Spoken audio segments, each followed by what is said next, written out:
It is August 15th, 2016, and this is Three Men and an Anime. I am joined, as usual, by my co-hosts, Favreau! No, I mean Eric and Sonic Gav. Sorry, I couldn't resist. I get to be Favreau. I'm down with that. You got a ginger afro, dude. Yes, but it's not attached to me. It's shh, quiet. It's all right. No more tears. Wait, hang on. I'm going through the rest of the cast. That means I'm either a drunk man or a duck. I'm claiming Bahamut.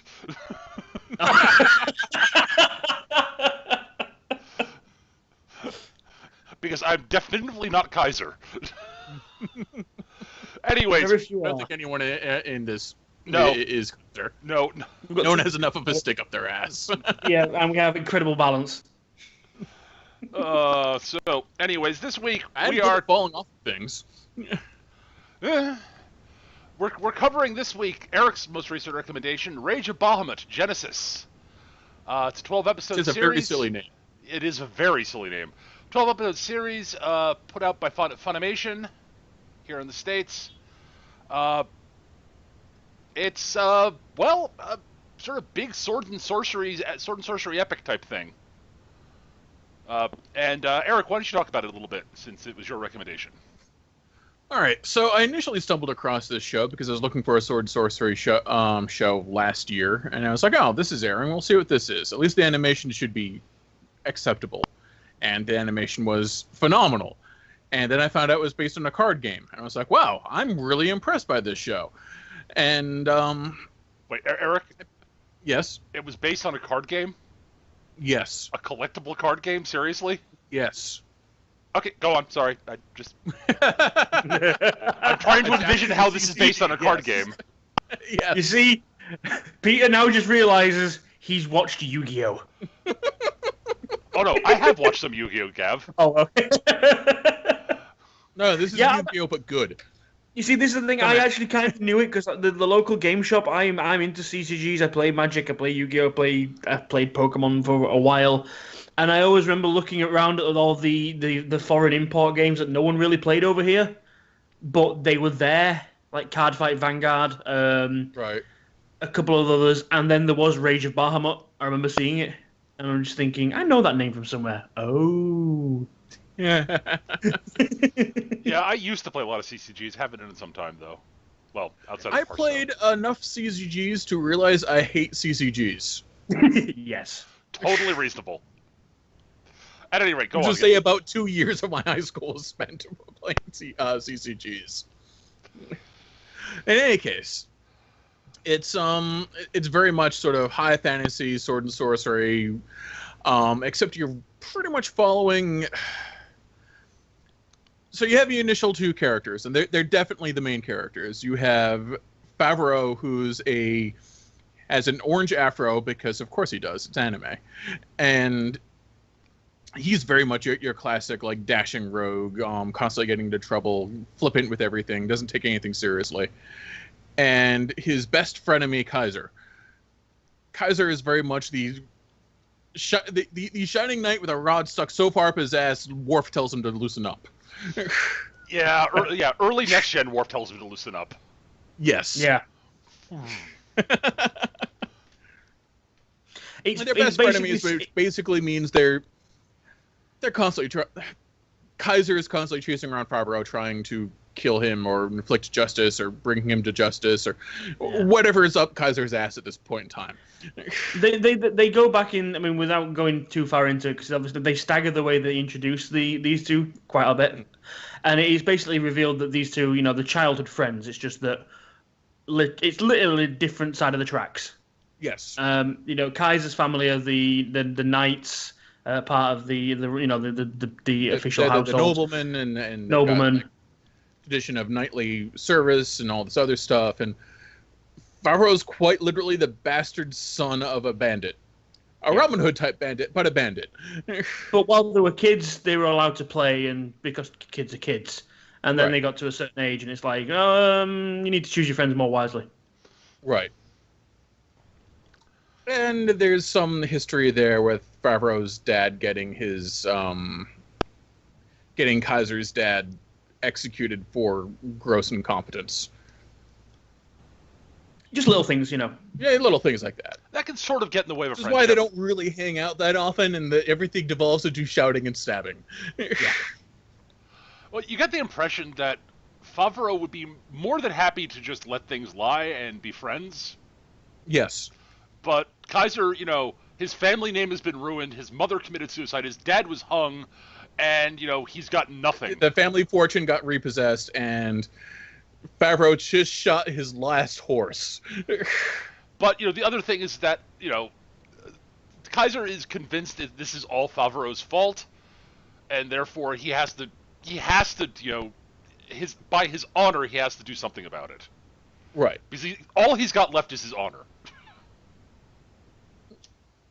And a fancy bracelet. But we'll get into that later. Yeah. Yeah, that wasn't something he had Actually, before. let's get into that now. Both of them have fancy bracelets that make them mark them as bounty hunters. The guns are very real and very involved, and Bacchus actually will put out bounties on various supernatural threats, and you go out and you kill the monster, and the bracelet will convert the corpse into a token, which they bring in for money. Most times it seems most of the bounties seem to be for people who are using dark magic. Yeah. And you easily capture them alive with the bracelet. You just have to defeat whatever they're flinging at you, and then say the spell, the bracelet turns them to the stone tablet, and you bring it to Bacchus and get paid. Because There are a fair amount of big nasty gribblies too. Yeah, the problem is, again, it's another one of those status sort of things. So people like Favreau, who, you know, they scramble and scrimp and save and all this sort of stuff, and Favreau's well, not save, sorry. You know what I mean, though. Scrimp and scratch for everything they can get, sort of thing. Right. Then yeah, he's happy to go for the bounty hunter. I don't think it's ever really explained how Kaiser ends up with the bracelet on, but he's really not happy about it, because for a knightly family to drop to, you know, to resort to bounty hunting, that makes them the scum of the earth. So even his honor is gone. That's something common people do. Yeah. The implication I got from a couple things that Bacchus said was that being a bounty hunter is one of the few ways you can basically be effectively, you know, that outlaws can actually work within society and not be arrested on sight anymore. Right. So I'm guessing, from my take on it is, you know, it's a job for the lower classes, and, you know, it's often, you know, outlaws who are looking to redeem themselves, or at least, stop being chased by the cops and thrown into jail, or the nobility being chased by the nobility and hung. Well, it's like Favreau says it a couple of times. You know, his dad was a bandit, you know, leader. He liked the lifestyle, but he's not into stealing other people's shit. Right. You know, he just wants to get on with his, you know, live his own life and do his own thing. If that means, you know, hunting bounties for a bit of a living, then fair enough. And it pays well enough for him to get blackout drunk every night, so he does. Yeah, to drink, eat, and womanize as much as he possibly can. Yes. Because, oh dear lord, he likes doing all three of those things. Yeah, he's a man defined by more his vices than his virtues. At least early on, yes.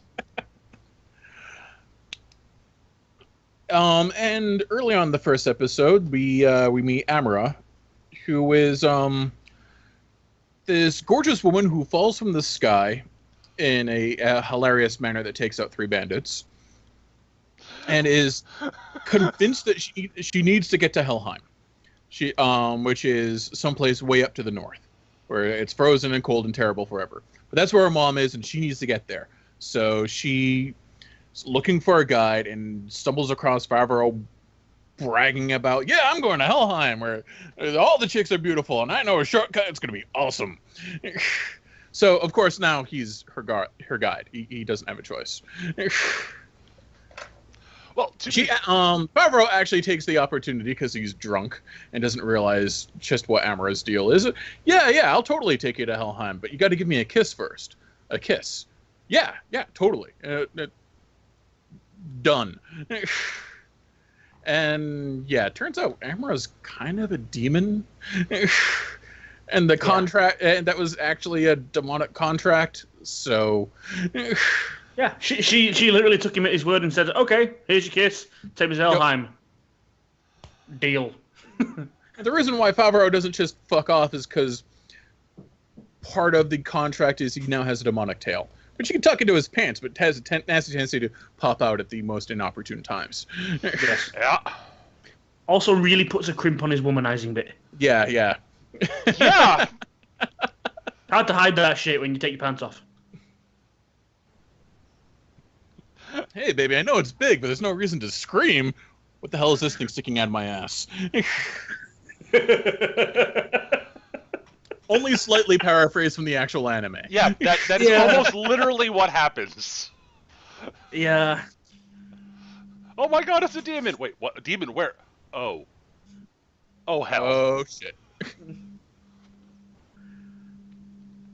You get a great little scene where he's trying to forcibly remove it, and he's like, "Wow, this thing's fucking tough." He's sitting there sawing at it with his sword, and he's literally sawing at the door. Nothing's happening. It's not hurting him, and it's incredibly flexible. He's like, "Well, shit." And very stretchy. Yes. So, hence, the adventure starts. Kaiser chasing Favreau, while Favreau, who has no idea where he's actually going, but seems incapable of actually fessing up. Well, to be fair, she's revealed herself to be a very powerful demoness. Do you really want to admit you lied to her? Yeah, fair enough. Yeah, to be fair, this is she shows up originally in very what you might call stereotypical like witch sort of looking garb. You know, the big hat, right, long cloak, and all that sort of stuff. The funny bit is that's what she nicked off the bandits she accidentally took out. Yes, yeah, it suits her very well because she stole them off dudes.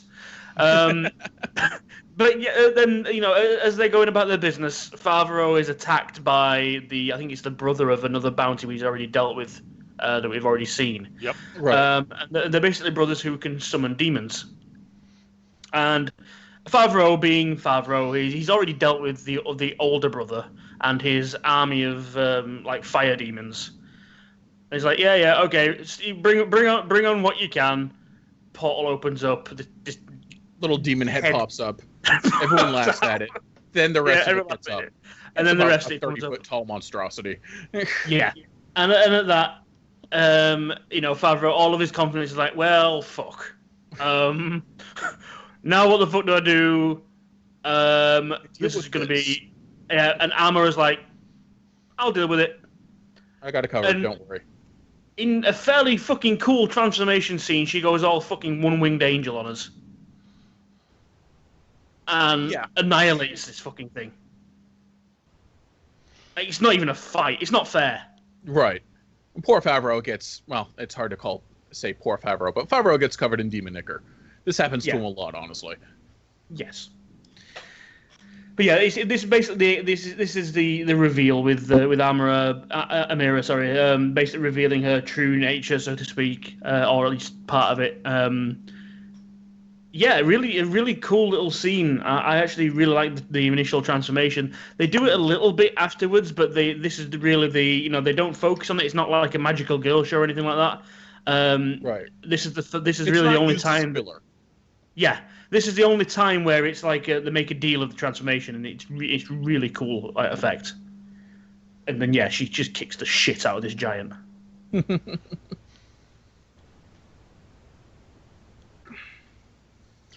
So a lot of the anime poor Amara has no idea what's going on. She's completely clueless, and at least initially tries very hard to seem like she does. This quickly falls away to reveal that she's very cheerful, very naive, and kind of childlike. And Favreau's just going, it's north, right? We go north. So we're gonna need money to go north. So let's kill some stuff. Meanwhile, Kaiser's chasing them because that's what Kaiser does. Yep. Yeah, the whole thing about it. The reason I brought up the whole reveal with Amira there is because they do the stereotypical thing where Kaiser gets the wrong end of the stick, Yes. Constantly. Because he comes in with, this girl starts screaming at Favreau, this demon tail. Oh my god, demon, demon, demon. Kaiser comes charging in and sees Favreau and Emira running off. And his instant reaction is, Favreau's the demon. I must kill Favreau. His reaction is, why are you kidnapping that girl? He's got a tail. Clearly he's a demon. He's always been a demon. This makes so much sense. Yes. So it doesn't make any sense. It never does, no. But they do hit the usual trope of mistaken bullshittery. Mm. Meanwhile, during all of this, the titular Bahamut, who's been frozen into a mountain-sized statue, seems to be pushing against his. We should explain Bahamut's starting to wake up. So you have the host of heaven. Literally, like, all these cherubim and seraphim, like, trying to, with a magical barrier, trying to hold it in place, while the angels are like, okay, well, what do we do about this? We still have fucking Lucifer and his demon hordes fucking around with shit. And Joan of Arc we need to get her in place, but she's busy fighting demons at the moment. Now, before we go too much further, we should explain the deal with Bahamut. Because that actually happens in the opening of the first episode, before we even meet Favreau. Yes. Bahamut is this super giant death demon dragon of doom. And is going to is in the process of blowing the fuck up of the world up. Just destroying everything. Pretty much every iteration of Bahamut across every story, every game, everything ever. Kaboom, destroy world. Now, blow up everything. And he's being opposed by the armies of man, backed up by the legions of the gods and the forces of hell, all fighting together to stop Bahamut from blowing the world up. Yes. Yeah. One thing I will, before we point out here, I won't say references, but the mythologies and laws that they have pulled from here get a little bit odd. Oh, it's a whole bunch of just random stuff just sort of jammed together. There are deities from a boatload of different faiths. Yes. So you've got Bacchus, who's a Roman god borrowed from the Greeks. You've got Zeus is there. Satan is there. The usual archangels you have from Catholicism and Christianity. You got Michael. Gabriel. You have like Michael, Gabriel, Uriel, all hanging out there. You have all the archdemons from Milton's Paradise Lost, like Beelzebub and Azazel and Pazuzu hanging out. And Kerberos and... Yeah. You've got the three different depictions of the devil. The devil's just been split down into his various names. So Beelzebub, Lucifer, and Satan are all there, but they're different entities. They're all separate entities, yeah. And basically it's broken down where Zeus is basically God. He's God. He's the head of the gods. Head of the gods, and Satan is the head of the demons, the two most powerful, basically. They're each other's counterpoint. Yep. And the whole part of it is that Bahamut is such a force of destruction. He's above the gods. He's above the demons. No one power can stop him. Where it gets to the point where literally Satan and Zeus decide the only way we can stop it is to sacrifice ourselves to freeze him in place. Right. So Zeus is turned there. The two of them are turned into two halves of a key that would unlock that form the lock for Bahamut's statue form, which holds him in place. Right. So Zeus is the god key. Satan is now the devil key, or demon key, or whatever they call it. I forget. I think it's the demon key. Something like that. Right. The barrier. It probably depends on your translation, honestly. Probably. I think Satan becomes the barrier. They explicitly state that he's a key. That he is referred to as a key. Oh, he's a key. Yeah. Oh, fair enough. Okay. Because at one point they say I just can't remember whether it was demon or devil key when it's referred to. Right. The translation I read there, it's always the hosts of hell is always referred to as demons. So. Okay, there we go. Yeah. So bottom line is the two most powerful gods are God and the leader of the gods, leader of the demons, have sacrificed themselves to just not to destroy Bahamut, but to hold him in place. And this has lasted for about 2,000 years. Yeah. There is a prophecy about a human knight coming forth and actually banishing Bahamut from the world when he next awakens. And this is clearly Joan of Arc, obviously. This is the one that the angels have backed. She's the one. She's not terribly interested in the job, but, you know, what you're going to turn down Michael? He's got 6 wings. And he gave her a bitching spear. And he gave her a bitching spear. Now, to be fair, she's not interested. She doesn't care about the glory or anything like. But she's like, if it can help save people, then yeah, sure. Yeah, fine. if I can save the world, then yeah, clearly that's the correct thing to do. Also, you know, the gods have told me I'm here to save the world. I'm not going to ignore them. They're the gods. Right.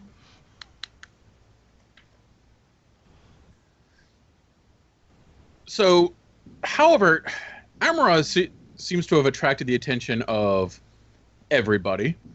It's revealed because she's got the god key. She nicked it from heaven.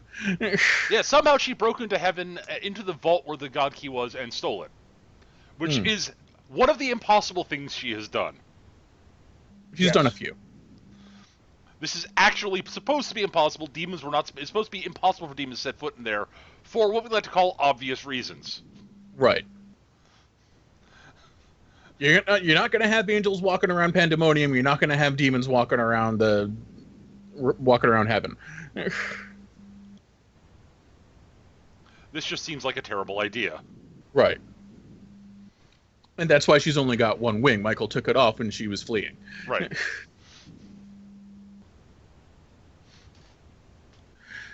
So you have all of this big, high, like, world-destroying conspiracy stuff happening, while Favreau and Amara fuck around trying to get to Helheim. Right. And there's a lot of fucking around while they try to get to Helheim. I actually really like that dichotomy. It's a lot of small stuff counterpointing a lot of world-shattering stuff. You know what it kind of reminds me of? That little bit at the very least, when it turns out you've got the forces of hell and the forces of heaven looking for this one lonely traveler just trying to get home, or where she thinks is home. It's fucking Dogma. There's a bit of Dogma in there, yeah, I guess. It's fucking Dogma. But she all she wants to do is get to Helheim because that's where she's been told. Essentially, she starts going into her story that all she knows is she's been told her mum's in Helheim, and to see her, she needs the God Key. Right. So as they travel poor Favreau has to take her. There's actually a really good episode where Kaiser gets the shit knocked out of him because this happens to Kaiser all the time. He's very good at what he does, but he just has terrible luck. He suffers a little bit from Worf syndrome, so you get moments where he just schools anyone that comes near him with a sword, until it turns out to be somebody who's really actually, good or demonic or something like that, and he gets the shit kicked out of him. In fact, he does in fact get the shit knocked out of him by a demon in Left 4 Dead, where he is nursed back to health by a Wednesday Addams, for all intents and purposes, and her family. Yes. Yeah. So, meanwhile, Favreau has decided, okay, we're running low on money, so we need to go and take this bounty nearby. But to do it, we're going to need to make a tea out of these herbs, which you have to fight a giant snake monster for, and soak these bandanas in it, so we basically make gas masks. Meanwhile, Kaiser is being nursed back to health by this family, and he's trying to be very thankful, and does not understand why this little girl is so Wednesday Addams. It's the best way to describe her. Yeah, except she's very Wednesday, very blunt. Yeah, but unlike Wednesday, she doesn't like her parents. That's true. The one definitive thing you can say about the Addams family is they actually do all care about each other. It's true. She's more Daria. Yeah. one of her key phrases she comes out with is she's getting tired of playing happy families. Yeah, she's getting tired of playing family. and kids like you just wouldn't understand. Yeah, so, that bugged me. Did that bit? There is a scene. I mean, we're gonna spoil this very shortly, but there's a scene where this young. You kind of cut out there, Gav. Gav, you cut out. With Kaiser on the pot. Gav, you kind of cut out Sorry, there a bit. am I doing this again? Hello? Hello? Hello. Hear me now? I can hear you. Okay. Can you hear us? So, yeah, I can hear everything. It's all right. Go on. I blame Skype. So, yeah, there's this bit where Kaiser and this little girl are just sat on the porch. And Kaiser asks and just turns around and says, you're very melancholy for someone, how old are you? And her response is something along the lines of, not sure, but more than likely far older than you. And he's like, huh. I'm like, no, that is not the response you have to that. She's yeah, you have not spent a lot of time around 12-year-olds, have you, Gav?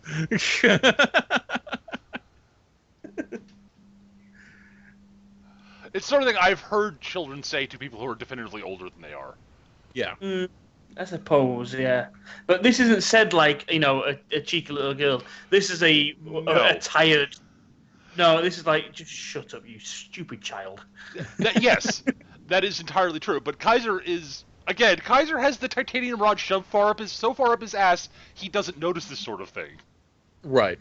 Yeah. And he gives this little speech about how he didn't appreciate his family when he had them, and she should really appreciate hers, because before you know it, they'll be gone. And she's like, yeah, I'm done with this. I'm going to bed. Yeah, he starts going through his whole thing about, how his mother committed suicide and how his father was hung and he has no one and everyone's dead. And she just stands up and she's like, oh, why did I listen to that? I thought you were going to be entertaining. Fuck's sake.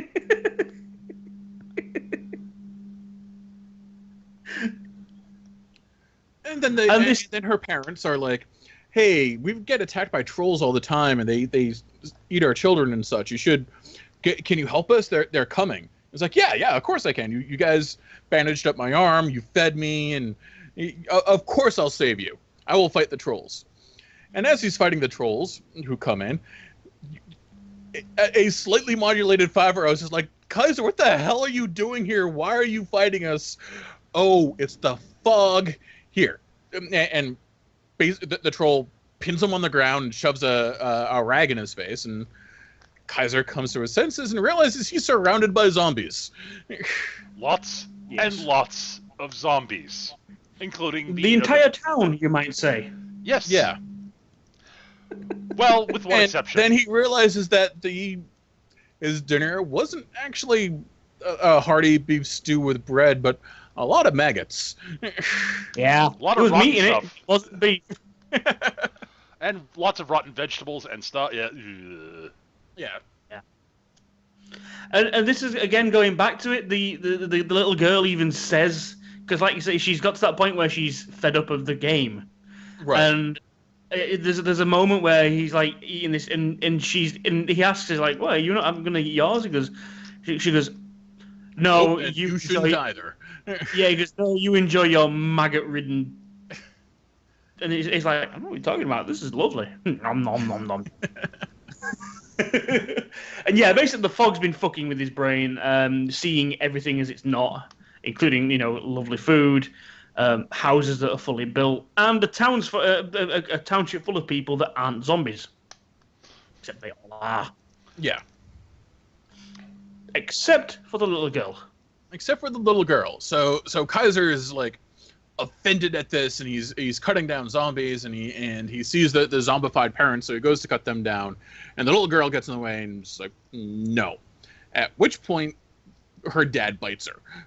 She drops the book she's been carrying the whole time, and Pharaoh's like, aha, that's what I've been looking for, that's what the bounty's on. So he turns the book into a stone card. And he looks at it. And Kaiser's and Kaiser's freaking out and upset and having an existential crisis. And Pharaoh's like, "Hey, dude, you okay? You know what? This is a good opportunity to leave before he remembers he's trying to kill me. Let's just go."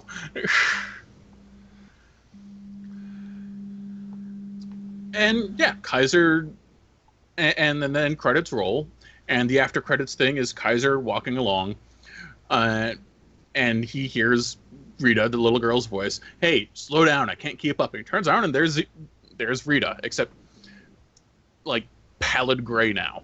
It's like, Yes. why are you following me? Well, I'm a zombie now. So how are you? If you're a zombie, then how do you still have your mind? Don't worry about that. Let's just keep going. Turns out Rita was actually a very powerful necromancer. Yeah, so the entire time she was in charge of this town, she was literally living happy families with zombies. Yep. And she kept them all at, Yep. She kept them all. she kept them all at bay. Well, she had them under And control fully. Yeah, it was only at the point where that she was giving it all. Oh, I'm tired of this. I'm fed up. I hate my parents. All this sort of stuff. Until they're actually threatened, and she then dives in front to save them. Realizes she's not actually controlling them anymore, and Dad goes in for a nibble. Right. Right. But another important note is that this has been going on for about 200 years. Yeah. Yes. The town got wiped out by raiders, except for the little girl who found this book, and studied up and animated the entire town to play family with them, pretend everything was all right. And the fog was there basically to fool travelers into just passing it by. Because and thus we're introduced to possibly one of the favorite characters in the entire show. Yeah, everybody loves Rita. If you don't like Rita, then there's something wrong with you. It's really weird. I mean, again, not to just keep going back to old shows, but she really reminds me of Rukia. Not Rukia, Ruri. In that she's that little girl character, but with that grown-up intellect and that biting wit. Yeah. She's all about the sardonic comment. Yes. And she's fantastic. She's also possibly Batman. She is Batman. Not in like the Bat God, I will beat up everything and Darkseid kneels before me, blah blah blah blah. But like the actual like detective, I have gadgets kind of Batman. And as I mentioned, and I'm going to go further into this as we get to the final thoughts as well. Name me one necromancer that is portrayed as a good guy, and that particular skill set used the way that she's using this show. Right. It's great character. Love her. Yeah. And she does do a fair amount of reanimating of corpses. Usually when shit's hit the fan and she doesn't have much of a choice, and there's no one else around that she needs to worry about. It's like, oh, you killed all my friends. Well, you killed the entire crew on my ship. Friends. That's on this ship. That really sucks. And now we're being outnumbered by you people. Well, what if I reanimate them and have them fight for me?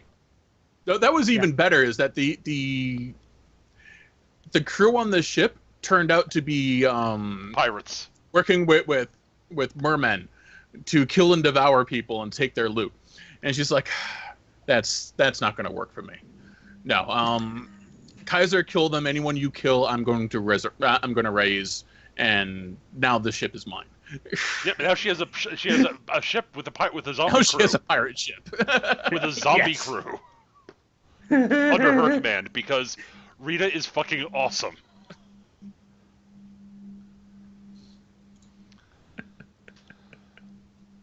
So yeah, we also have bits where the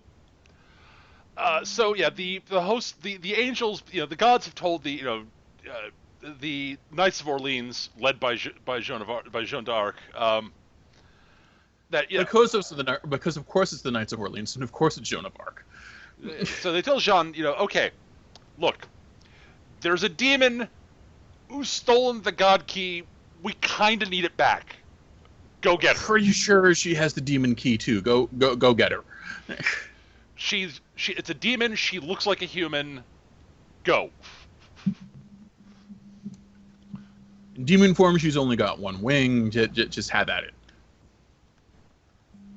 Right. So Jean, after dealing with a big thing. Dispatches some of her knights to go track her down.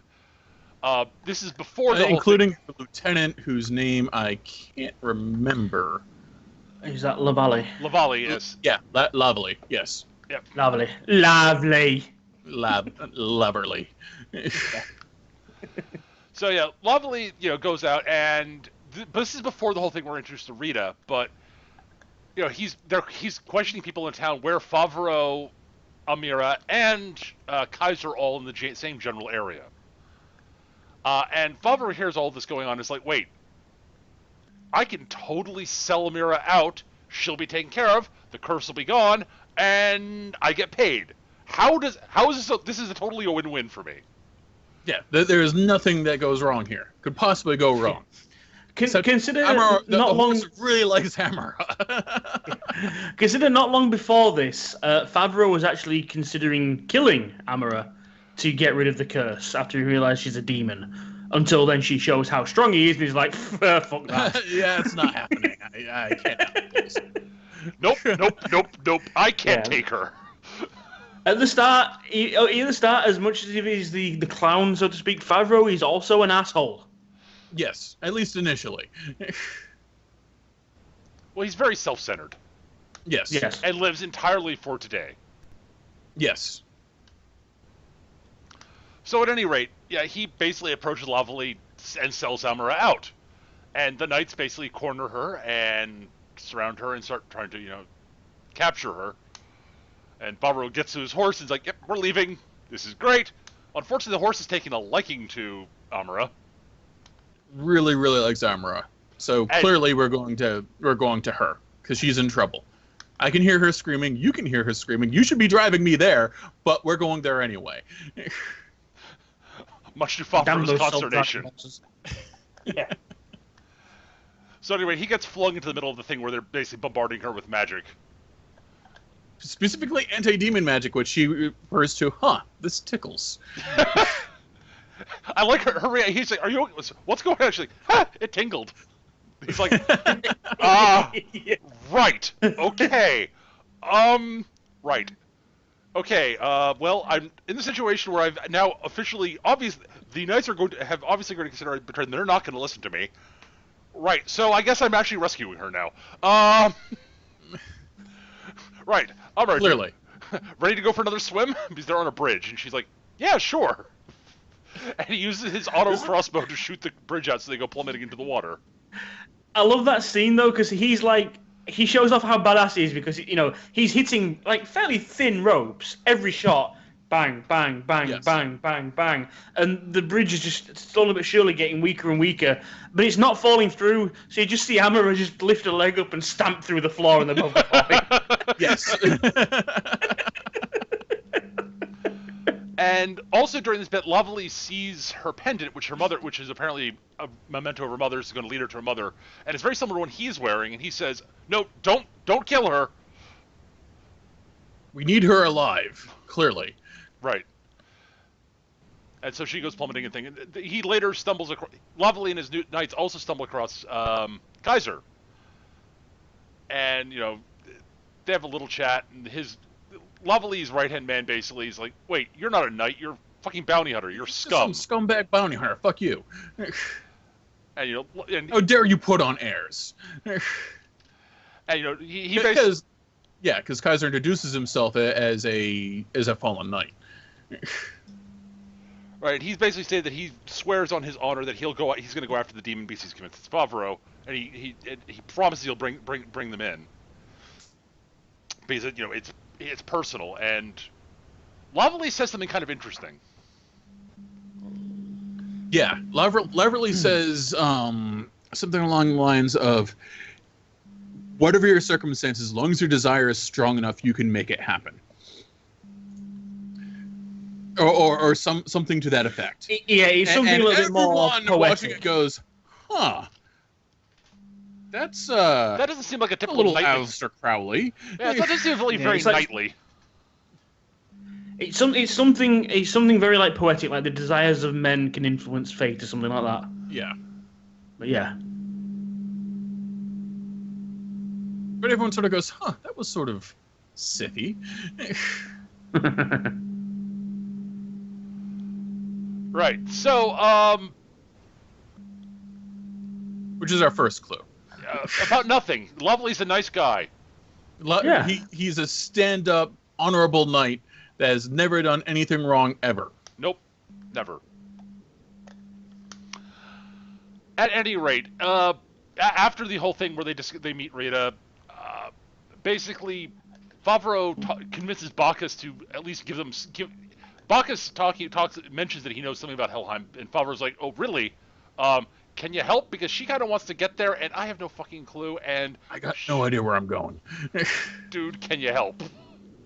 And Bacchus is like, "Okay, fine, I'll drop. You can get a ship to Helheim in this town here, totally." Yeah, I'm pretty sure that'll work out. Are you sure, Bacchus? You seem a little less not sober than usual. No, that'll work out. Yeah, there's definitely a ship to Helheim there. I'm certain you can get a ship that'll take you there. Totally. So, Favreau and... pass the wine. I'm not drunk enough. Right. They meet up with... They find a ship, and it's captained by a member of Favreau's dad's former bandit crew. Right. Ammon, I think it is. I believe that's correct, yes. Yes. Yeah. And so they go sailing off. Kaiser and Rita are in chase. They get a ship to chase. That's where they get attacked by the mermen, and Rita takes over the ship. Right. This is my ship now. Blackjack zombies. And so it turns out that and so Ammon's basically being all very nice with Favreau and reminiscing, but it turns out he's ecstatic that it's Favreau because, he hated Favreau. He's always hated Favreau, and he always hated Favreau's dad. And he's one of the ones who's involved in betraying him because he was basically betrayed him at the behest of a demon, so he could get power, and the demon could screw over some lame knight. Right. Because apparently the demon knights. Because fuck knights, and this would be hilarious for the demon.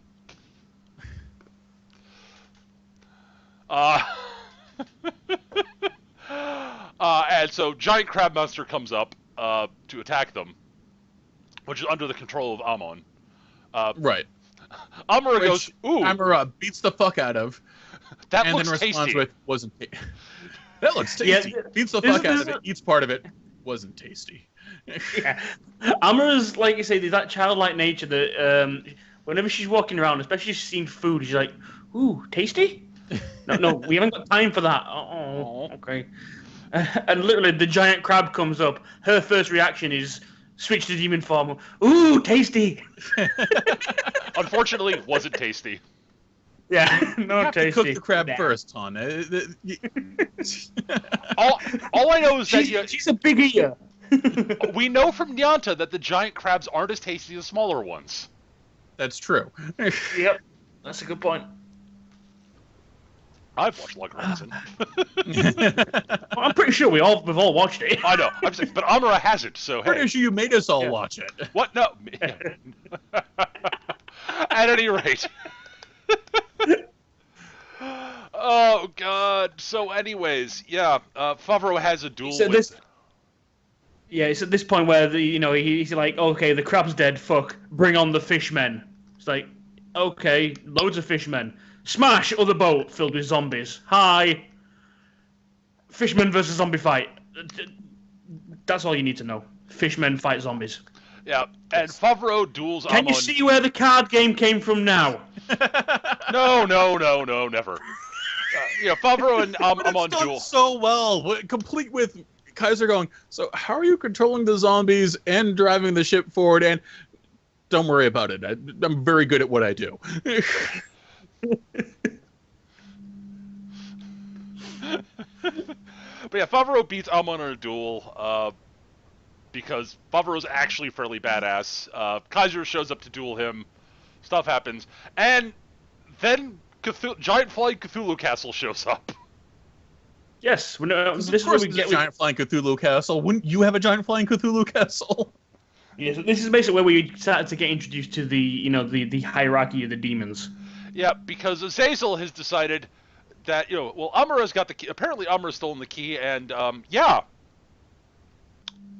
It's a promotion for me. Promotion for me. I'm totally gonna nick it.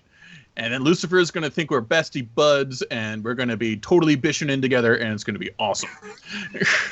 Yeah. Azazel and Lucifer in this are bishy as fuck. Well, they're fallen Not angels. quite as bishy as Michael. Well, they're fallen angels, and Michael's the most Bishonen ever to Bishonen. It's true. So of course they're Bishonen as fuck. To be perfectly honest, the first time I watched this show, I was like, why does that chick have such a deep voice? And then I'll admit with Michael, that's Michael. Okay. Yeah, I wasn't sure for a while. Michael is very pretty. That's all I'm gonna say. Yeah. I will say actually liked Michael. I liked Michael's character design. I thought it was actually. It's a well done Bishonen looking character, and for an angel, yes, I'm okay with that. The androgyny of it works for a seraphim. Yeah, absolutely. Yeah, I think it's supposed to have gender, but yeah. Right. So I'm like, okay, sure, great, thumbs up. And Lucifer and Azazel being somewhat androgynous, absolutely, I'm down with that. Yes. This works. It worked perfectly. I totally agree. So, although Cerberus being a hot chick in a bikini with sock puppets is a little weird. I'm going to be honest. Yeah. The three heads of Cerberus equal a hot chick with dog ears and 2 hand puppets. Yeah. So yeah, Azazel. So Azazel is Azazel's flying castle, Gregor, apparently. It's a weird name for a Cthulhu castle. I agree, and he's got two of his underlings there, or at least 2 demons who are willing to work under him for now, Pazuzu and Kerberos. Yes. Kerberos, as we've mentioned, is a hot. It's a classic hot anime chick with dog ears, wearing a fur bikini, and then she's got 2 dog puppets for the other 2 heads of Cerberus. Yes. They do have distinct personalities and do seem to operate independently, to be perfectly honest. They are independent. They can go off on their own to hunt. But most of the time, yeah, it sounds like her doing a silly voice, but she's a really good ventriloquist. that had to have been a card from the card game. That's all I can think of. Yeah. I'm not arguing with the design. It's just a weird choice. I actually kind of like the design the more I think about it. The design's okay, but yeah, she does really stand out, especially considering all the other depictions of Cerberus, and that's the demon dog of hell. Right. And she's kind of a coward. Yeah. She acts like a cat, if anything. She doesn't want to get her hands dirty, but she's happy to laugh at those that do. She's like a yipping lapdog. Yeah. Yip. Oh crap! They're actually responding. Yeah. I'm gonna yip from behind a wall. And Pazuzu is a giant wall of muscle. Yeah. With wings and armor, and yeah, he's what you think of when you think big brutish demon lord. Right. Yeah. At any rate, so one of the tentacles, Gregor's tentacles, grabs Amira and drags her off, and leaving our hero sitting there going, wait, what just happened? Did we seriously just get the MacGuffin stolen by space tentacles? It is a clever little thing they do, though, where they manage to split the party. Yeah. So they bring the 2 halves of it's a good way of like bringing the whole thing together, because obviously Amira and Favreau have been the pair, and at this point it's Kaiser and Rita been hanging around together. Kaiser and Rita, and right. At this point, because of the way people are situated, it's Kaiser and Amira that get snatched up, leaving right. Favreau with Rita. Right, because Kaiser goes, oh god, the girl that I'm trying to rescue from Favreau is being kidnapped by Cthulhu Castle. I'm gonna go save her. Leaps at her and gets grabbed also, because of course he does. Yep. Yes.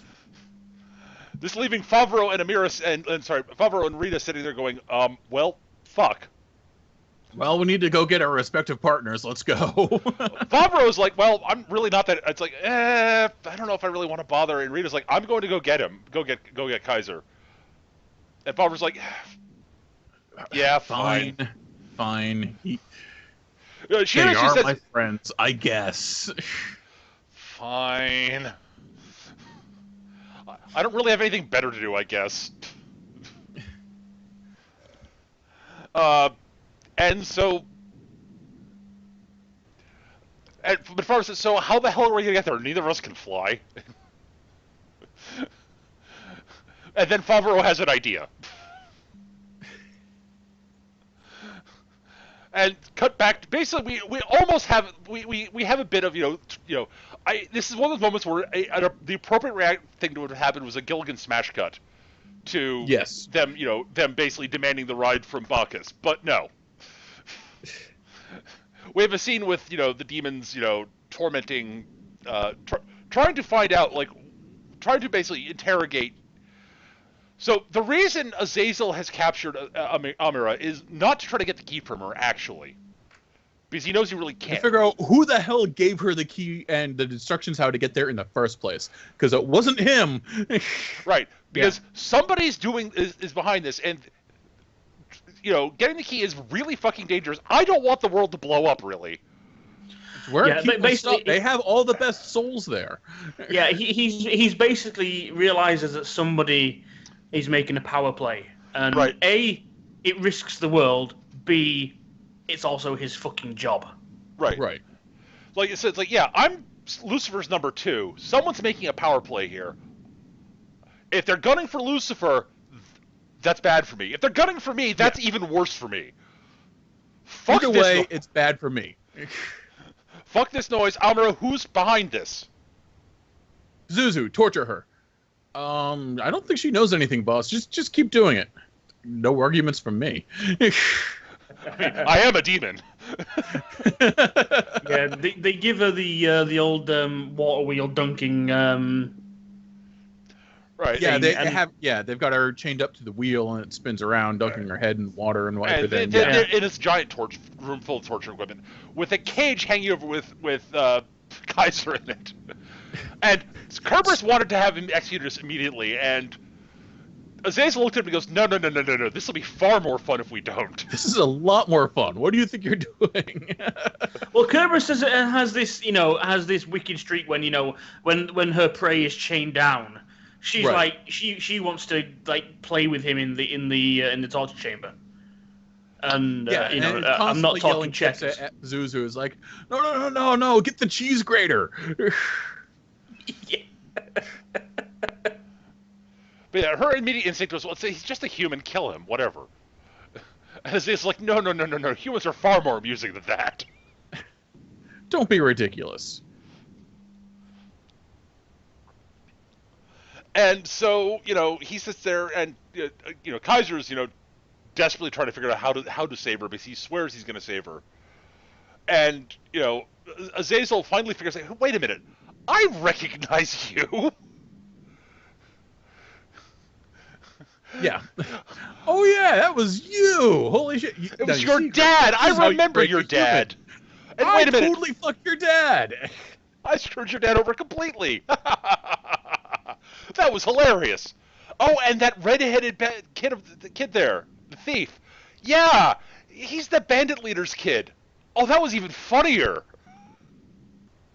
Oh, this is great. This is going to be really entertaining. I have no idea who that other girl is, but whatever. It's another human. She'll be funny. It'll be funny. Whatever. Yeah, Azazel's a complete dick. It's Azazel. Really, what the fuck do you expect? Yeah, he's not just a demon. He's an archdemon. He's like number 2. Yeah, he's not. He's a fallen angel beyond on top of everything. It's just like. Yeah. Actually, I like Azazel a lot. He's a really well done character. He's a really well done villain, and totally gets what's coming to him. Yes. Yeah. So at any rate, they basically decide to try to Amira, basically. So Rita and Favreau convince through various means. Oh, that's right. Yeah, Favreau basically threatens Bahamut, and Bahamut's like, yeah, whatever. I'm a god. Well, maybe I'll just cut off my bracelet, huh? What are you going to do about that? Oh, Bacchus. Sorry. You only get one of those. And basically, look, to prove I'm serious about this, and then he basically breaks the bracelet, and Bahamut's like,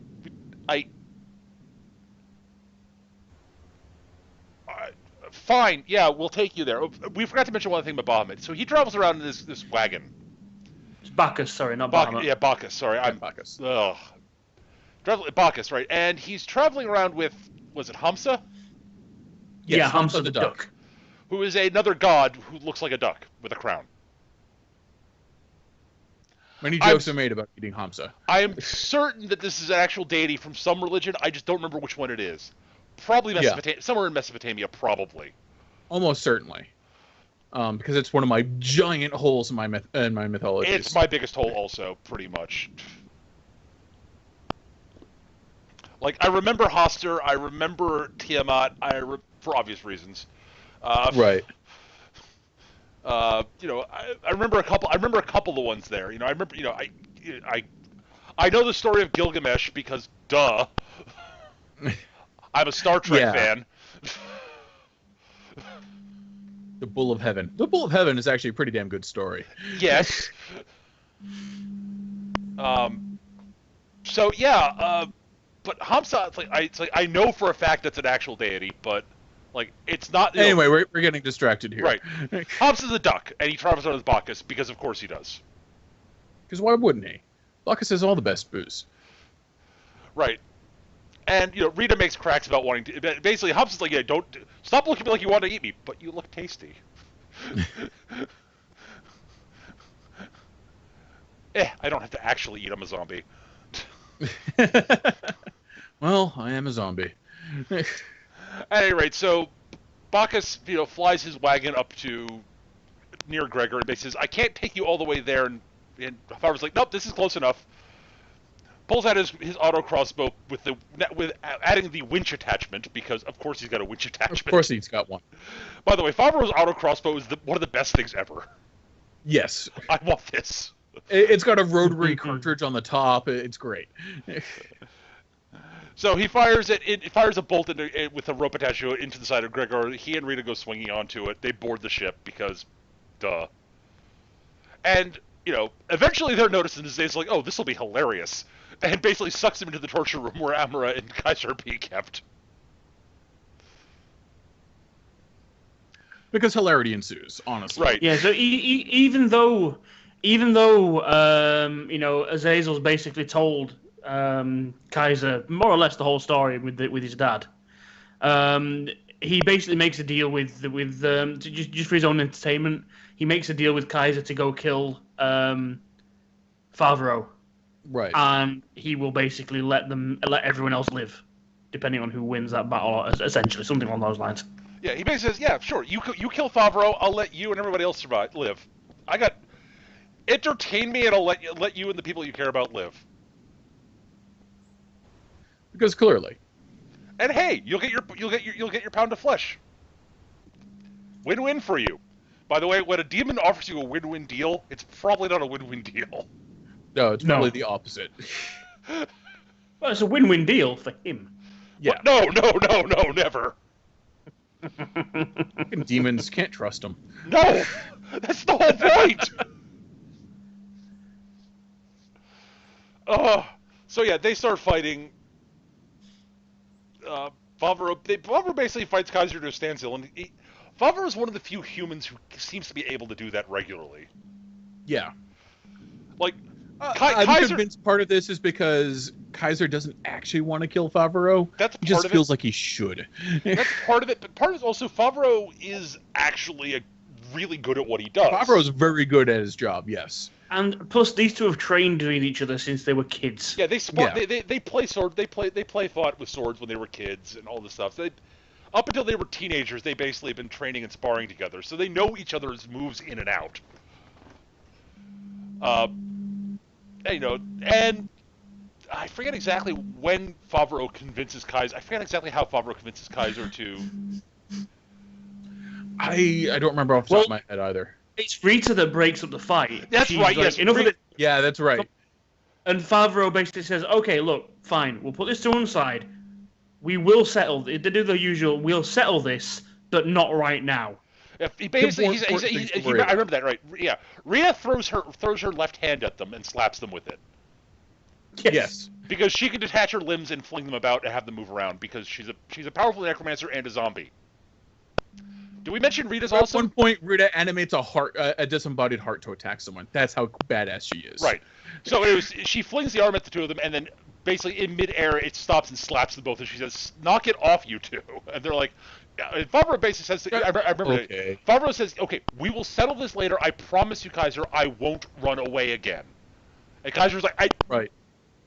Okay, yes, right, we'll rescue Amara now. At which point Pazuzu says, "Oh, fuck this noise." All right, fuck it, I'm killing the both of you. Yeah, Pazuzu is literally boring. And so Favreau basically looks around the room, looks at all the things, looks at how like various things are interconnected with chains and pulleys and stuff, and is like, "Okay, Kaiser, here's what we're gonna do." They grab something big and heavy, smash it into his face, while Rita basically frees Amara. They run around and get Amara, and then like they release some counterweight, which causes the wheel that Amara was chained to go skying up in the air, break the chains, and drop on Pazuzu's head. Onto Pazuzu, yes. Onto his head. He's like, "Okay, ow, stupid humans, what is going on?" Thunk! And he's like, "Oh god, that hurt." All right, that was clever. Ow. I am made of pain. I'm going to lie here for a while. Azazel and Kerberos can deal with this. I'm done. Nope. I'm taking a nap. Fuck There's this a nice, noise. soft flesh floor here for me to sleep on. I'm going to do that. Yes, I've got this huge, like 3-ton blanket. I'm good under here. I'm fine. And this is at the moment where they're about to pass through the portal to the demon realm. When all of a sudden the portal is broken while Gregor's partway through it, cutting Gregor's head thing? I don't know. Tentacle face. Oh, His tentacle face. Yeah. If kind of badly mauling, if not killing Gregor. And all of a sudden the Knights of Orleans are there, have been waiting in ambush for this. And I will say, giant epic battle starts to happen. Yeah, the level of not tech, but the weapons that they've given the humans in this show to be, relevant. Are really Again, fun. yeah, I can see the card game behind it, but yes, it's like, okay, you have a row of archers that are just firing just arrows. Except but you in have a front row of of them, mages in front of them, these giant bullets in the air that the arrows are passing through, which charges so them with energy. They're fucking power gates, basically, from fucking Gundam. They've got... Yeah. The mages are sending up power gates in front of these arrows, so everything that goes through it is suddenly supercharged into a bolt of holy power. Right. They do the same with trebuchets. Yeah. And just so so the deep, Azazel releases his, basically sends his hosts out, undead and wyverns, and then the Knights of Orleans and their Dragon Knights go sallying forth. Yeah, because they've got Dragon Knights too. Of course they have Dragon Knights, because Dragon Knights are awesome. I can't argue with that. And so, and they basically come flying up to it, so, and our heroes are basically trying to get away, and Azazel, drops in front of them. Favreau recognizes Azazel as the demon who killed his dad. Grr. Because Azazel's a dick. Yeah. And Azazel's like, okay, this has all been well and good and fun, but yeah, no, I'm taking Amara back. There's nothing you fucking can do to stop me. At which point, some ridiculous power emits from Amara and knocks Azazel off of Gregor. And Azazel's like, right. The fuck? It's not how that's supposed to work. Okay, so there's a powerful demon protecting her. Who the fuck was? Okay, well, there's definitely somebody manipulating her. I'm now completely convinced of this. There's absolutely something going on here. I think at that point Azazel realizes who it is, but he's grossly injured by this. Yeah. He wasn't... That's not where he was severely injured. Right, that's not where he's severely injured. That happens later in the castle. The other castle. Yeah. But yeah, he goes plummeting. He's like, well, fuck. And one of the wyverns is defeated and crashes onto Gregor next to our heroes. And they're like, well, fuck, how are we going to get off her? And Rita goes, oh, it's a dead wyvern. No problem. I got it covered. Don't worry. I got a corpse. We're good. Yep. And so Q2, our hero's flying away on Zombie Wyvern because Rita is fucking awesome. Yes. Zombie Dragon. Yeah. Unfortunately, this doesn't last very long because that's when the fight's more or less over, and now they're kind of surrounded by Dragon Knights who have nothing better to do but go, hey, maybe you want to come back to Orleans with us? Pull over to the side of the road. Fuck. Well, we can't argue with this. Yeah. So we are immediately cut to the capital. They're in front of the king. The king's about to sentence them. Amara is sitting there to death because clearly, right. And well, how do we know she's a demon? Well, she looks like some normal girl. See, the bounty hunter bracelets that we have that react to demons, not reacting to her. Don't react to her. She's not a demon. Well, yeah, that's because, we got. I forget exactly. I think at that point is when the angels descend. Right. Yes. And say, no, she's poof. Yeah, look, she's part demon. She's also part angel. Yeah. Yeah, she's a bit of both. Then the king's like, oh, well, clearly, okay, then we should probably kill them all. And no. No. What's going to happen is you guys are going to protect them and treat them as honored guests. Right. Get the executioners. Wait a minute. What'd you say? Why? Well, we can't have her dying because that would be bad. Yeah. The god key is release the god key on this plane, which means it goes to Bahamut, which fucks everybody. Yeah, it's not just that she's stolen the god key, she now is the god key. Right. Yes. Try not to break it. Right. And okay, and we can't kill them because they're her friends, and we don't want her being mentally disturbed by this, because that would be bad. So stop executing everybody. So fuckwit. Yeah, I'm convinced this king was modeled under Charles the Fat. Probably. Who was the king of Paris, think 1 or 2 generations removed from Charlemagne. Anyway, he was an incompetent boob and got Paris sacked by Vikings. Yeah. So, the party is freed. I love the fact that they've got Rita shackled, and I'm sitting here looking and going, yeah, if Rita really wanted to get out of that, that really wouldn't stop her. All right, she can just touch her. Rita doesn't care about your shackles. I'll detach She's my being arms. Polite. Yeah, I'll detach my arms, reattach my arms after they're out of the whatever. But yeah, fine. Oh no, they're going to execute me. What are you gonna do? Cut my head off? Oh no! Yeah, Rita is completely unflappable, and just like I say that dry, like you say, sardonic, just whatever. It's like Alan Rickman as a 12-year-old girl. Yeah, kinda. I adore Rita. She's great. Yeah. But yeah, they're imprisoned. Actually, they basically say, yeah, this is where Amara's going to stay. Yeah. You are imprisoned, with huge air quotes. Here's your large, very nice room in the castle. You'll get all the food and drink you want. Just give me your sword. But you're not allowed a sword. You can't go outside. You're going to stay in here, Amara. The rest of you are free to wander around where you like. This is your room. Rita's like, can I have a separate room? I am female. Don't push it. Fine. Don't push it, kid. Fine. God damn it. If I remember correctly, it was literally don't push it, kid. Yeah, she's like, fuck it, fine. Not that either of those two are going to hit on me, and I'm not interested in either of them either, because I'm a zombie. Also, I'm like 12. That would be gross. Well, to be fair, she's 212. But she's a zombie. Yeah. She is one of the Walking Dead. I'm not sure. I'm pretty sure that's no longer any of her concerns. Yeah. The plumbing doesn't work, and a love bite is a little bit more dangerous than normal. Yes. Because she is one. Zombies in this are one of those types of zombies. You know, you get bitten one, you turn into one. Yeah. She does this The a few only times. thing, Which is totally not something that she uses on several occasions.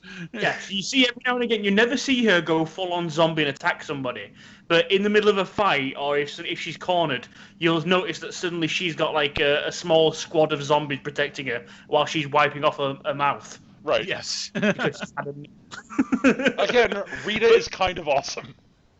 But she does the whole thing where, yes, okay, she is a zombie. She is literally, she's the stereotypical zombie of herself. But because she's a necromancer, she's in control. She is. She's using necromantic magic to control her own zombie body, because that's just fucking awesome. Because shut up, I'm awesome. Because it's Rita and I'm awesome. I'm Rita and I'm awesome. Anyways. Yeah, so demons attack the city. They're fended off. It's a really cool. If you thought the weapons that they had while fighting the castle were cool, the city's defenses are awesome. Yeah, because they have giant friggin' mecha golems with giant glowing golems, sledgehammers. Yeah, fucking Joan herself has like the heaven spear. I love that scene because Joan goes charging off to fight these giant necromantic, these necromantic giants, these undead giant things, and Gab says that better be a damn special spear. At which point she fires a whole beam of holy energy out of it and obliterates one of them. And Gab's like, "All right, fair play." Yep. That is in fact a very special spear. Yeah. They never name it, but given how they treat legendary things around here, I'm pretty sure it's supposed to be the Lance of Longinus. Oh, almost certainly. Oh, almost certainly. Like, I can't envision it not being that. Right. So, at any rate, that wave of demon attacks doesn't go very well. And Azazel basically, we'll see Azazel going to go talk to Lucifer. Lucifer's not, the door to Lucifer's door doesn't open for him, and he's like, and Beelzebub says, "You suck, dude. You failed." And he's like, "Yeah, I guess you're right. Lucifer probably wouldn't want to talk to me right now. But I know somebody's up to something and is trying to betray him." As he looks pointedly at Beelzebub. Yeah. Fine, I'll go off and rectify the situation on my own. Right, and Beelzebub's own lieutenant Martinette's there. Right. Yeah. That's a cool little thing I've just found out as well while looking through the wiki and all the different things. Obviously, we as a rule we generally try and watch the original Japanese as a sub unless we've heard good things about the dub. Beelzebub and Martinet, Vic Mignonia and Chris Sabat. Oh dear. Really? Chris Sabat does Martinet? Yeah. Huh. I need to watch this in English. Maybe. I can't imagine Martinet having that big booming voice. Yeah, it's like okay. I mean, there's a few names that I recognize just about going down. Tia Ballard as Amira, one or two others, but then you get to the bottom and it's Chris Sabat and Vic Mignonia as Beelzebub and Martinet. Okay. At any rate, so yeah, Azazel basically says, "Screw this noise. Okay, Kerberos, Pazuzu, we're gonna go smash the fucking humans and take the God Key back." Pazuzu, go distract them. You're good at that. You're big blunt instrument. Go be a big blunt instrument. All right, I'm gonna go beat up Jean d'Arc because fuck her and I'll fuck all humans and I have awesome armor and I'm awesome. So okay. Right. So he does leave about through that. Somebody lets Amira out of her room. Yeah. And it becomes pretty clear that it's Lovely. In fact, it's revealed that it's Lovely. Yes. Yeah. And Amira sees like he's got the little thingy on his neck, and she becomes convinced he's her father. Right.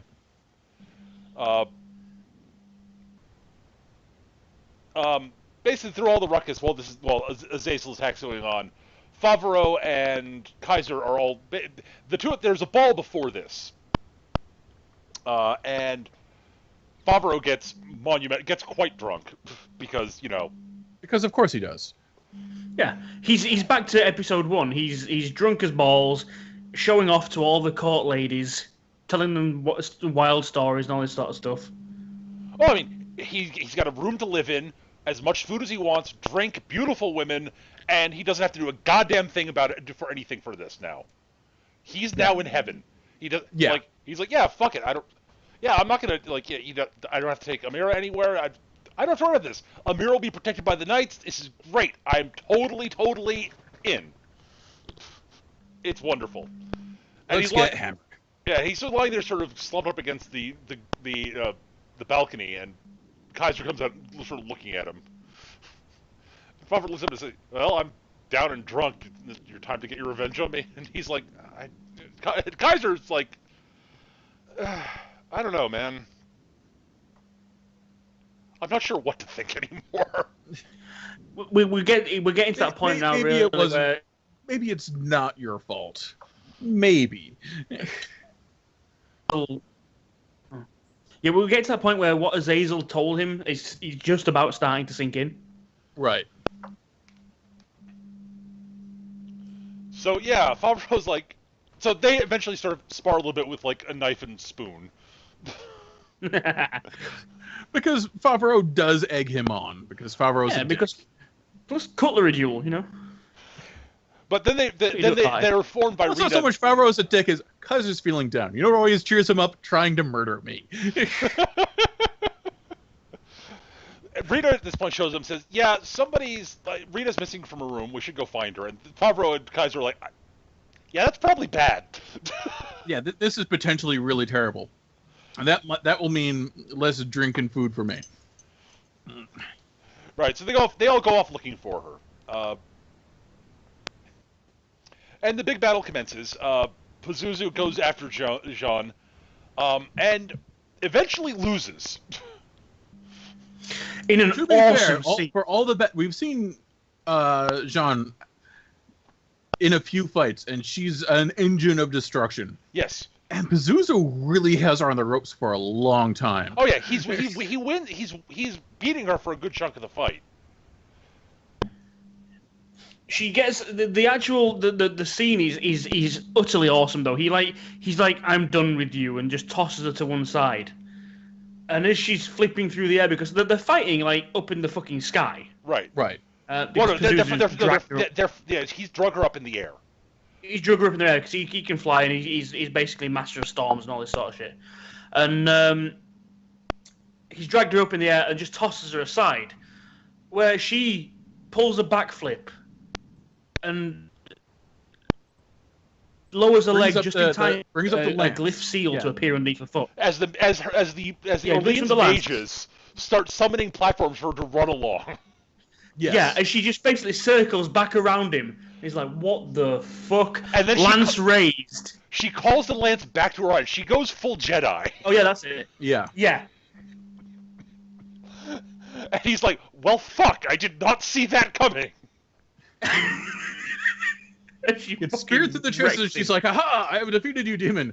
Haha! That was a distraction." And she's like, Oof. "Oh fuck!"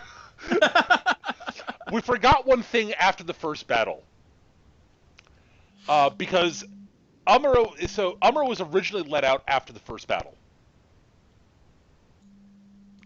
Yeah, and right. they were all wandering around looking for her. We got the order slightly wrong. And eventually Favreau stumbles into this sort of courtyard area where there's a statue of Bahamut. It's a reminder of exactly how awful Bahamut is. Right. But also with the legendary once in the future knight up on top of it. Right. And he's just staring. Favreau starts having these disjointed visions of Bahamut obliterating everything. Right. He's been having them for a while. And he's sort of staring at it, and Jean walks in and they start talking. And she basically sort of talks about her backstory, how she was found, and she talks about the prophecy about the knight who will banish Bahamut, and she says, and he says, "Was that you?" And she says, "I don't know. I kind of hope. Part of me hopes that I am, just so that he's gone, but I just hope that the knight's eventually is found soon. I don't care who it is. And Favreau's like, yeah, well, doesn't have anything to do with me. And she's like, oh, you're funny, Favreau. You're funny. That's cute. Yeah, everybody's born for a reason, and everybody has their own fate and destiny. So, yeah, no, you're probably tied into the summer if you're here. You were probably fated to meet the key girl. And he's like, God damn it. Fate's stupid. I hate fate. Yeah. So anyways, the distractions happened, and Amara's out of her room again and is in the kitchen chowing down when our heroes find her. Yeah, she's in full on nom nom nom nom nom nom nom nom nom nom nom nom nom nom nom nom. It's pretty much her. Yeah. Too. Right. So they basically tried dragging her off when, and eventually, basically, effectively, she's also fairly drunk at this point. Because Favreau exposed her to booze. Way back in like the second episode, and there's a great little scene in the first episode where she gets booze, she gets food, she gets to dance, and she's like, "I like being human." One of the best animated bits in the entire series. Oh, that her and Favreau dancing. Oh, that's beautiful. A beautiful scene. And like just the sheer joy on her face during that dance is amazing. Yeah. But at any rate, yeah, now she's hanging onto a table edge by her fingernails because Favreau's trying to pull her away from her food. Right. At which point Azazel shows up. And Favreau's like, well, fuck. Azazel shows up with all the cliches you can imagine. It's like, Favreau's like, come on, we've got to get her somewhere safe before it's too late. And you just hear out the shadows, but it's already too late. Yeah. And it just emerges. It's like, oh, for fuck's sake. Yeah, Azazel just sort of pimps on in because he's a fallen angel and a demon prince. Of course he's going to pimp on in. So, yeah, Azazel basically proceeds to start mocking the humans there because he does that sort of thing. And he fully lays out exactly how badly he screwed over. It's like, no, you don't understand, Kaiser. You don't fully understand. I really am the one who basically killed your father. It is my fault your father is dead and was framed. That was me. I was doing it for a laugh. Those stones your dad was guarding, they were my stones. I planted them there. I did everything to set this up because it was funny. And God bless Favreau, because he knows how to get under everyone's skin. Yes. Yep. Even archdemons. Because the first thing he comes out, he says, no. We've been doing this dance long enough. He knows damn well the reason his dad's dead was my fault, not yours. You're just some future demon that came along to try to steal the credit later on. Yeah, you're just some demon. You didn't do nothing. And he turns to Kaiser and says, look, you get Amara out of here. This is a fight between two demons. And, yes. And Azazel's like, the fuck? You're not a demon. Got him out of here. Just some schmuck. I'm going to murder you, you stupid human. And so, like, he starts talking, and he basically says, oh, so this is all your revenge for me killing your father. And Favreau's like, yeah, no, not really, no. No, I'm fighting you because I want to, not because, because you're a demon and you suck. It's like, yeah, you killed my dad and that sucked. But I live for me, I live for today, I live for tomorrow. That's the past. I've moved on past that. All that matters right now is that you're an evil motherfucker and I'm taking you down. Yeah. And Azazel's like, oh, fuck you. Yeah. he's literally like, he waits until Kaiser's out of earshot, but he basically comes out with some along the lines of, what kind of loser lives for revenge? Yeah. Right. And he's saying everything he can just to steal and suck all of Azazel's fun out of it. Yep. Because that's exactly how you piss off Azazel. Azazel's like, oh, fuck you. And he starts basically kicking Favreau's ass, although Favreau does pretty well not being smushed. Because he does pull up a couple of... He pulls up a couple of moves, because Azazel's got, like, the kind of, like, snake... like tendrils, like shadow things. Yeah, he's got these shadow tendrils with snake heads that come lashing out every time he wants to attack someone. And he can just about block a couple of them, but he manages to actually block one with his own tail. And he's like, haha, you didn't see this coming, did you? He's like, oh, it's a fucking contract. That's a contract curse. What the fuck's that doing? And just as the tail is indestructible, so you know. And just as Favreau's about to he's about to finish Favreau out, one of Favreau's little smoke bombs goes bouncing in, poof. And Kaiser comes and says, "Yeah, I nicked one of those off you. I figured I'd use it against you at some point, but it seemed like as good a time as any." "Yeah, I know you were lying, Favreau. Shut the fuck up. I'm helping you." Shut up, I'm helping. So the two of them fight Azazel, and they pull off some really cute maneuvers. They actually do a great job where they have this sort of combined maneuver that ends up with Azazel getting pinned to the kitchen table through the chest. Right. They're like, "Aha! We defeated him!" And he even does the whole scream and death rattle. And then he says, we won! Nah, just kidding. Kidding. Just kidding. Normal human weapons can't kill me. What the fuck do you think you're thinking? And they're like, yeah. At which point the fight goes out onto the roof because it's less of a fight and more them running away. Yeah. And, you know, Favreau is like dangling by. Basically, Favreau saves Kaiser, pulls him back. Kaiser gets knocked off the roof because this is the first time we see Kaiser has a tendency to fall off high places. Yes, and Favreau grabs him, and Favreau grabs him. It's a little bit before that because basically what happens is as this has all been going on, they're on the roof and Azazel's basically pissed off and he's ready to, you know, just fucking destroy them. And they're both basically arguing about who should run, who should stay, who should run, who should stay. And Kaiser, out the corner of his eye, just sees a little light off in the distance. And he realizes what it is. So he charges Azazel, making sure that he's between Azazel and the light. And it pans back down, and you just see fucking Joan down in the courtyard charging up the mother of all holy Kamehamehas. And so Azazel backhands Kaiser off the roof. And Kaiser's falling around. You see falling, and you see him smirking at Azazel as he drops out of line of sight. And Azazel sees the beam of energy coming in. He's like, "Oh, motherfucker, well played." Son of a bitch. He has that, but Azazel has that look of, "Well played, motherfucker, well fucking played." He's like, Before he gets pinned to the roof by the beam. And then immediately there's the whole, "This isn't the last of me," before he teleports out, getting completely cooked by the beam. Yeah. Yeah, at this point, Kaiser's like, "Yep, I'm falling to my death," and Favreau grabs him and is dangling off the roof by his tail, and Kaiser's like, "Favreau, you saved me." "Yeah, hurry up and get on the roof. I don't think I can do this forever." Kaiser's like, "Oh, right, yeah, sorry. What are you waiting for?" "Oh, right, sorry." At any rate, Amra basically says that she knows who her father is.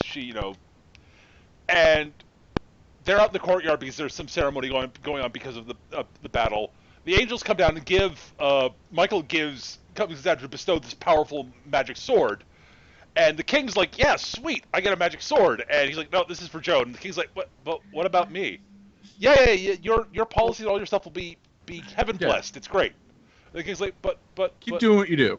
"But I wanted a sword. Aren't I awesome?" Yeah, he does the whole thing where he's got his arms outstretched, head bowed low, waiting for it. Yeah. He's like, "This is taking a while." Looks up and Joan's got the sword. He's like, "Oh fuck."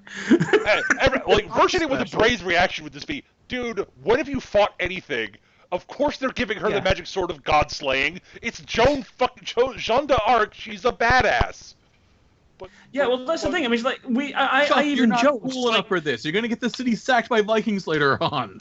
By the time this jackass, by the time he got his armor on and got up to the watchtower, it was over. Yeah.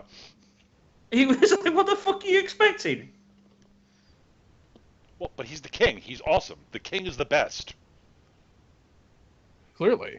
I mean, to be totally honest, there was a non-insignificant portion of nobility during the era this is sort of loosely based on, who thought exactly that way. Yeah. Like, if that had happened and an angel came out from on high to bestow a holy blessing and sword to someone who was who was at one point a peasant, that would offend the king. Yeah. Like, the king's rule by heaven's mandate is like one of the things that this is true. Fair enough. Yeah. You rule, okay? Here's your best soldier. We're giving her the weapons. Yeah, but he's an idiot, Gav. He's an idiot, and Peter does have a good point. It could be interpreted as undermining his rule. Yep. But if your rule is given by Heaven's mandate, and Heaven is mandating something else, the fuck? Yeah. Mm. Who the More fuck? to the point, that goddamn angel from on high, dude. But during the fault clearly lies with you. Yeah, exactly. But at any rate, he's an arrogant moron, so whatever. Anyways, Amira basically says, "Yeah, that dude over there, he's my dad," and like they all look at him, like, "Oh, Captain Lovely, really? Odd." That can't be. So anyway, Favreau basically agrees to take her to him at some point because she wants to go see him. And he said, "Okay, yeah, follow me. I'll show you how to get to him." Yeah, he's up in that room there, and she's like, "Oh, okay." Boings off the walls up to the room because superhuman agility. Yeah. Right. And Favreau's like, "Yep, that's dealt with," and he looks back and sees Rita. He's like, "Rita, what the fuck are you climbing up the wall for?" She's like, well, "I'm not gonna miss this. I'm not missing this." And Favreau's like, "You got a good point." Yeah, fine. That's not even a fine. His actual reaction is, "Yeah, you're right. What the fuck?" Yeah, okay, fair enough. Yeah. And so they basically are like snooping at the door. See, it's just that little reveal of Rita halfway up the wall. Yes. So yeah, they stumble into the room while early in the conversation, and they're like, "Yeah, sorry, we were eavesdropping. Sorry, we were curious." And so this is where Lovely talks with Amira about yeah, your mom's not at Helheim. I'm not actually your father. I was a knight assigned to be her bodyguard. Yeah, she was an angel, yes. Yeah, Beelzebub showed up out of nowhere when I was defending her and killed virtually all of her guards. Except I managed to survive somehow. I lucked out and survived, and took you away from her when you were a baby, and she swore to go off and get you. And she gave me this so that if I ever did run into you, I could recognize you and help you find her or something along those lines. Yeah, she's on Helheim. She's in, I forget the name of the place, but it was some valley, some valley of demons. It's a demon valley. The name is not that important. Yeah. You just use this thing. It'll show you how to get to her. That's why you were given this thing. Because she's like, I remember almost nothing because he's like, yeah, he's like, it's only... Oh, right, it's the compass she had the whole time, which is why she needed which she broke, which is why she needed Favreau. She's like, I promise I won't break it this time. Right. And so he's like, okay, it also mentions that it's only been 7 years since he's seen her, and she was a baby then. It's like, demons must have accelerated your growth, or 5 years, or something like that. At which point the penny dropped for all of us, like, oh, this explains everything about Amira. She is a kid. Yeah. In an adult's body. Yeah. The reason she's acting like a 7-year-old and is curious, she's a naive 7-year-old who's immensely curious about things. She is a naive 7-year-old who's curious about everything. Oh my God, she makes so much more sense now. Because I'd found her kind of dull before this point as a character, and I was like, oh, if she's actually a kid, then everything else she's done makes sense. And there's just a lot of Anyways, so she. No, I was purposely not saying anything about her age. Because, oh God, yeah, totally reasonable. So basically, she Lovely tells her how to get out of the castle. At this point, because of how they protected her from both Favreau and Kaiser, they were cited for bravery after helping protect Amira because the angels wanted her protected. They fought against fucking Azazel, right? With nothing but their wits and normal weapons. These guys totally get all the cookies. Yep. So yeah, you guys are pardoned and you're both knights. And Favreau's like, but I don't want to be. Oh, Kaiser's really happy about being knight. Fine, whatever. Fine. Oh, Kaiser's like, yes, we accept it. Favreau's like, yeah, I'm not gonna. Fine. So yeah, Kaiser's basically fully joined up with the Knights of Orleans, and it's like, yeah, this is awesome. And Favreau's like, yeah, okay. Oh, there's a secret passage out that Amira can take to get out of here. Okay, I'll show her down there. Yep, no problem. And then I can totally wash my hands of her. It's totally over. And oh god, I'm getting pulled along with her again, aren't I? Yeah, okay. That was. I'll admit that was a weird little scene because Favreau for the entire time is like, "Nope, I'm not coming. Nope, I'm not coming. Nope, nope, nope, nope. We're done. Can you take this tail off, please?" And Amara just basically, she sat in a boat, just holds her hand out. She goes, "What? What are you holding your hand out for?" "Well, you want to see my mum, don't you?" Next scene we've got is just them racing through these tunnels in a boat. I'm assuming demon magic is powering the thing because she's going like a speedboat down this like underground river. And Favreau's in the back saying, "Why does this keep happening? Why?" The thing is, it's clear he likes Amara and likes spending time with her. So all she really had to do is like, "So you coming?" "Fine." Yeah. Yeah. So yeah, at this point, the king starts hearing whispers about, like, there's someone who's like trying to assassinate him, and he's being like whispers in his dreams and such, and it's totally Joan having visions about Yeah, well, we actually see somebody like, I won't say poison, but basically tamper with his drink. Yeah. And it's totally Joan. She's totally gonna betray you and kill you because she's gonna be king. She wants to rule. And he's like, but clearly, and she's even got Heaven's mandate. They gave her the sword after all. It's clearly undermining your rule. And so the king eventually has her arrested for witchcraft. And so she's locked up, and the guy who's whispering her to her shows up in her cell and basically starts trying to convince her, like, "See, Heaven's abandoned you." Which is Martinelle? Was that his name? It's Martinet. Martinet. We find out it's Martinet. But that's not immediately. I think we expected Mephiston or something like that, Mephistopheles. Yeah. But it was actually yeah.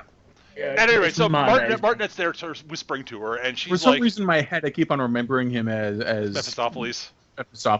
Yeah. But at any rate, so he starts with, Heaven's abandoned you. You've been turned on by your people. And she's like, don't know, maybe, but I don't care. Not listening to words you're saying. You're a demon. Go the fuck away. But you're completely missing the truth of this. Don't care. Take this. It will reveal everything to you. And there's a little jar. A vial there. With I will say one thing though. Considering we've just seen, the epic battle of, firing holy beams, running through the sky, fighting demons, you've got to go some to get fucking, sentenced to death for witchcraft. Yeah, well, the king's never wrong. And as Eric pointed out while we're watching this, dear God, the people were upset by this. Yeah, no. The only people that were supporting this at all were his own personal retainers and his own personal guard. And even they're like, really? But okay, fine, you're the boss. Say so, boss. At any rate, but she just refused to have anything to do with the vial or anything like that. And eventually, Lavely basically tells Kaiser, "Okay, look, dude, I'm going to assign you a particular group of your own group of knights. I want you to go after Favreau and Amara, and keep them safe. Like everyone else is being sent out to bring them in dead or alive, but he's like, listen, keep them safe." He gives secret orders to Kaiser, basically. Right. And so Kaiser goes off to do that. While Kaiser's eventually catches up with Favreau and them, and we'll get to that in a second. But they're about to burn Joan at the stake. Because of course they are. Because it's Joan of Arc. It's Joan of Arc. That happened to her. And so she's sitting there basically being on, she's like, this is terrible. And like the peasants are like, no. And they're like revolting against it. Like they start charging. She's like, no, don't do this. And like they start fighting. The guards start fighting them. She's like, this is not what I want. There is the king one gives the orders, and the halberds come out, and they start firing into the crowd, and she starts freaking out because the people she's been trying to defend all this time are getting slaughtered right in front of her. Yep. And they do a really clever. Voice. Well, they do a really clever thing first. Well, not first, but as it's been going on. Basically, the longer this has been going on, the more powerful Bahamut's been getting. Or weaker the seals. The more things that happen to Amara, basically, the seal weakens, and it's taken up to this point. It was just the seraphim and the cherubim who were holding back this field, and kind of casually we've seen during this where angels have just gone poof because of the power, and another one's just flown in and replaced it, knowing its duty. They're dying by in the masses just to try and keep this shield up, and it's got to the point now where even the archangels are having to join in and hold it up. So no one's going to come to Joan's aid. At this point, the archangels are starting to have to be there to hold things in position, right? Yeah. Yeah. So the archangels are busy, basically. Hence, all this bullshit's going off at once. Right, and so we start seeing faces of some of the archangels basically whispering to her that, no, we don't actually care about humans. You're just things. We don't care. You were just a tool for us. And Joan starts freaking out, but she's still resisting. And it's very clear this is Martinet fucking with her. And then as the flames are burning, the bottle floats up and, the stuff floats out into her mouth, and it turns her into a demon. At which point, she immediately summons a giant gargoyle out of the ground and just flips off the entire courtyard, says, "Fuck y'all, I'm out of here." And calls the god-slaying sword to her hand. Yes. Yeah, which is instantly corrupted. It was kind of foreshadowed anyway, because I think Michael, he gave it the name of the sword, and it was basically something about equal parts hope and corruption. Yeah. It's basically it's an anti-demon, anti-god weapon. It can deal with both of them. And she basically taps into the demon half, shall we say? Yeah. So she goes flying off somewhere, and we find out later where that is, and it's not good. So Kaiser catches up. Meanwhile, Kaiser catches up with Rita, Amara, and Favreau in this particularly verdant. Rita stays behind in Orleans. That's right, she does. Yes, she does. Because she's got Batmaning to do. Yes, she does. Because she's very suspicious about all this thing that's going on with Jean. Because none of this is adding up properly, and she's like, something's going on. Someone's playing someone for a chump, and I'm going to find out who. She's already been talking to. I think Bacchus has shown up in the city at this point, and she's already like, "Yeah, I need a word with you." Yeah. God. Well, no, that's after she does her Batmaning. All right. Okay. Because so Bacchus is outside watching all this, and she's inside being Batman. Yeah, she basically goes skulking around, finds an alchemical lab with a giant magic circle in the middle. She's like, "Yeah, this is not at all suspicious." Break the circle. Yeah, she starts listing all the ingredients on the walls. It's like, yeah, this is not the sort of stuff you'd find in a royal apothecary. Yeah, let's break this magic circle because there is no wholesome magic happening here. No, and I should know I'm a necromancer. Yes. This is the kind of bullshit I find shady, and that's saying something. Yeah, she casually breaks the magic circle too, which I loved. Yes. And just in case. And Martinet shows up and starts start talking with her, and she's like, "You're Except not we don't know it's Martinet yet, right? Because he's all shrouded and cloaked." And he's like, "Yeah."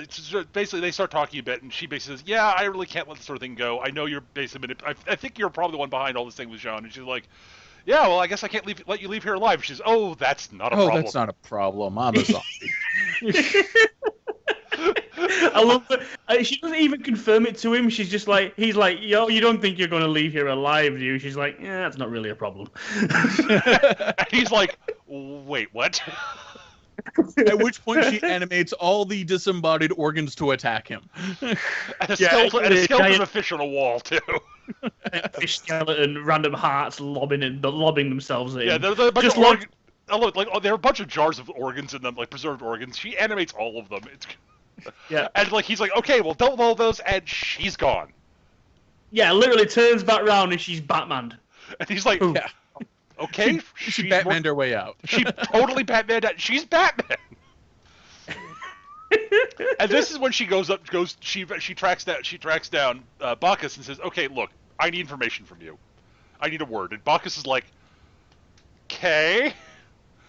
Oh, do you know of any of your bounties who have magic that can turn people into demons? But this is after Jean's turned into a demon. And he's like, Right. Yeah. Actually, there's Well, one I got that has a rumor about that. And she says, great, tell me all about it. Also, By the way, let me into your kitchen. I have shit to cook up. he's like, wait, what? You're the kitchen in this thing, right? Well, yes, of course I do. Yeah. His caravan is basically the TARDIS. Yeah. And she basically, by sheer force of, well, she's fucking necromantic Batman. Yes. And a summary, a summary perusal of what Martinet was up to. Yeah. But she convinces Bacchus, by sheer force of personality, to say, yes, you're going to take me where I need to go, and you let me use your stuff to do stuff because it's important. No, trust me, I know what I'm talking about. Okay, just don't eat Hamsa. Don't fuck with me, dude. I know what I'm talking about. All right, as long as you don't eat the duck, I'm okay. Everything's okay. Fine. So at any rate, Kaiser and they all show up, and Kaiser shows up, basically making noise about bringing them back. But of course, he's doing this just sort of, he's like, He's putting on a show for his troops who were not let in on the secret. Right. And Kaiser's aware of this. Kaiser's actually being very clever about this. Yes. And they end up. They accidentally stumble into a pocket universe. Yep. They're having their big duel, and they literally just fall into a pocket universe. Yeah. Because, well, Kaiser's very good at falling off of things, so he falls off the world, and Favreau has the ridiculous streak of luck. Has ridiculous luck. So, falling off the world into another world. That's how I justify it. Yep. So, at any rate, there's this thorn thing that they basically realize is stuck into something, and, Rita tries pulling it out, no luck. Amara tries to pull it out. Amara, not Rita. Yeah. Amara tries to pull it out. Kaiser tries to pull it out. They look at Favreau, and he's like, "The fuck, you guys couldn't pull it out." You guys couldn't pull it. What makes you think I could pull? Oh. It's like literally, he's like, "Yeah, like okay, Kaiser's physically stronger than I am, and Amara is physically stronger than demon. And Amara's a demon. What the fuck do you think I can see? Watch, I'll try pulling on it, and it just came right out my hands. Of course it did. What the fuck? It's just my luck."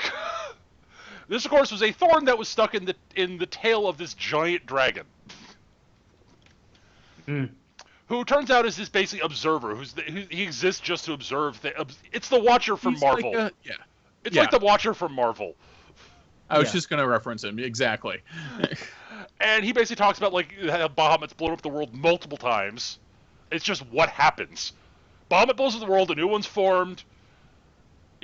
Stuff happens. Bahamut shows up, blows the world up, etc. And one time there was a miracle because Zeus and Satan said, "Yeah, we're sick of this bullshit." And he explains, "We're just gonna stop it." And he explains that, this is fate. Amara is fated to reconnect with the other half of the key and free Bahamut and blow up the world. That's just what's going to happen. And Favreau's just like, everyone's looking a bit depressed. Favreau's like, "Fuck that noise! Screw fate! We're gonna stop fate." Fate's stupid. I'm not listening to fate. Yeah.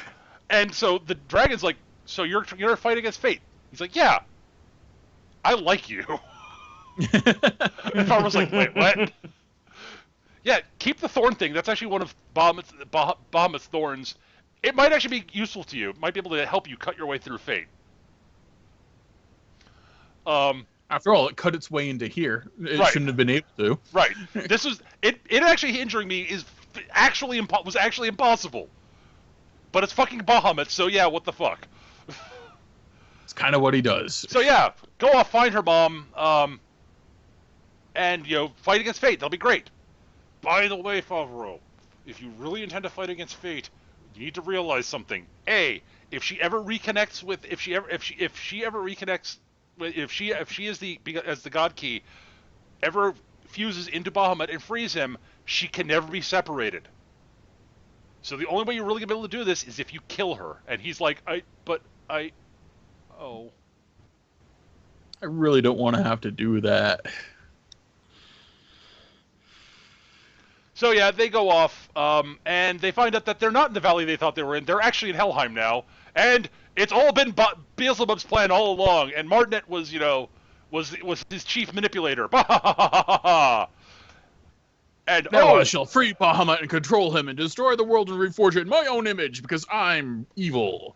Well, so Beelzebub basically reveals his master plan, which is, okay, yes, we're going to free Bahamut, and I will control Bahamut and make everyone bow to me, and I'll be the new ruler of everything because Bahamut will be under my control, and if they go against me, I'll blow them up. And my reaction to this at this point was, this can't be his actual plan because that's fucking stupid. And Beelzebub can't be that fucking dumb.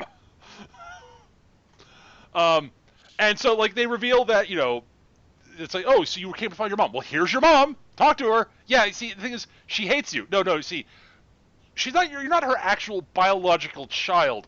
We kind of ripped part of her out of her to make you. What? Because we're jerks. Because we're assholes.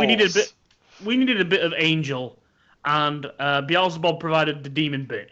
So I guess you could say he's your father. Yeah. So this is the whole thing that they imply is that basically Beelzebub believes that because he is part of the key as well, or he's influenced on the key, that he will allow him power over Bahamut. Wants control over Bahamut. Yes. Right. Yeah. And I will get into why. I will explain why I think that was a remarkably stupid on his part. But we'll get to that in a second. So yeah, she basically. Is it before or after the Freem? Before. Well before. I'm sorry if that's a spoiler, but if you don't see this coming, then you've not been watching enough anime. You've been reading enough fiction. Yeah, well, yeah. The number of ways in which Beelzebub has violated the successful Overlord list. He's even had faceless minions with the skeleton warriors. Yes. Yep. He's an idiot. Oh my god. So at any rate, yeah. So yeah, Amara basically goes up and hugs her mom because she's like, yeah, because Favreau at some point said, when you see your mom, when you hug her, she the two of you will know that you're who each other. She hugs her, and there's a moment where the angel is freaked out, but then realizes that this is actually effectively her daughter, and there's a very sweet moment of that before everything bad happens. Yeah.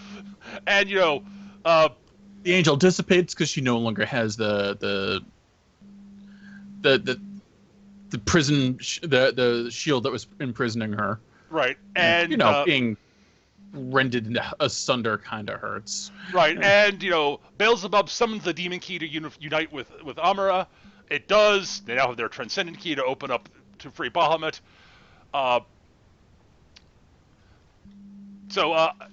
Favreau and Kaiser are in prison. These little things that these little sort of chamber things that Beelzebub can just torture them in wherever he feels like. And Favreau's like, okay, Kaiser, I've got a plan. Trust me. And Kaiser's like, the fuck? Just trust me. And he turns to him, okay, guys, just have a second. What?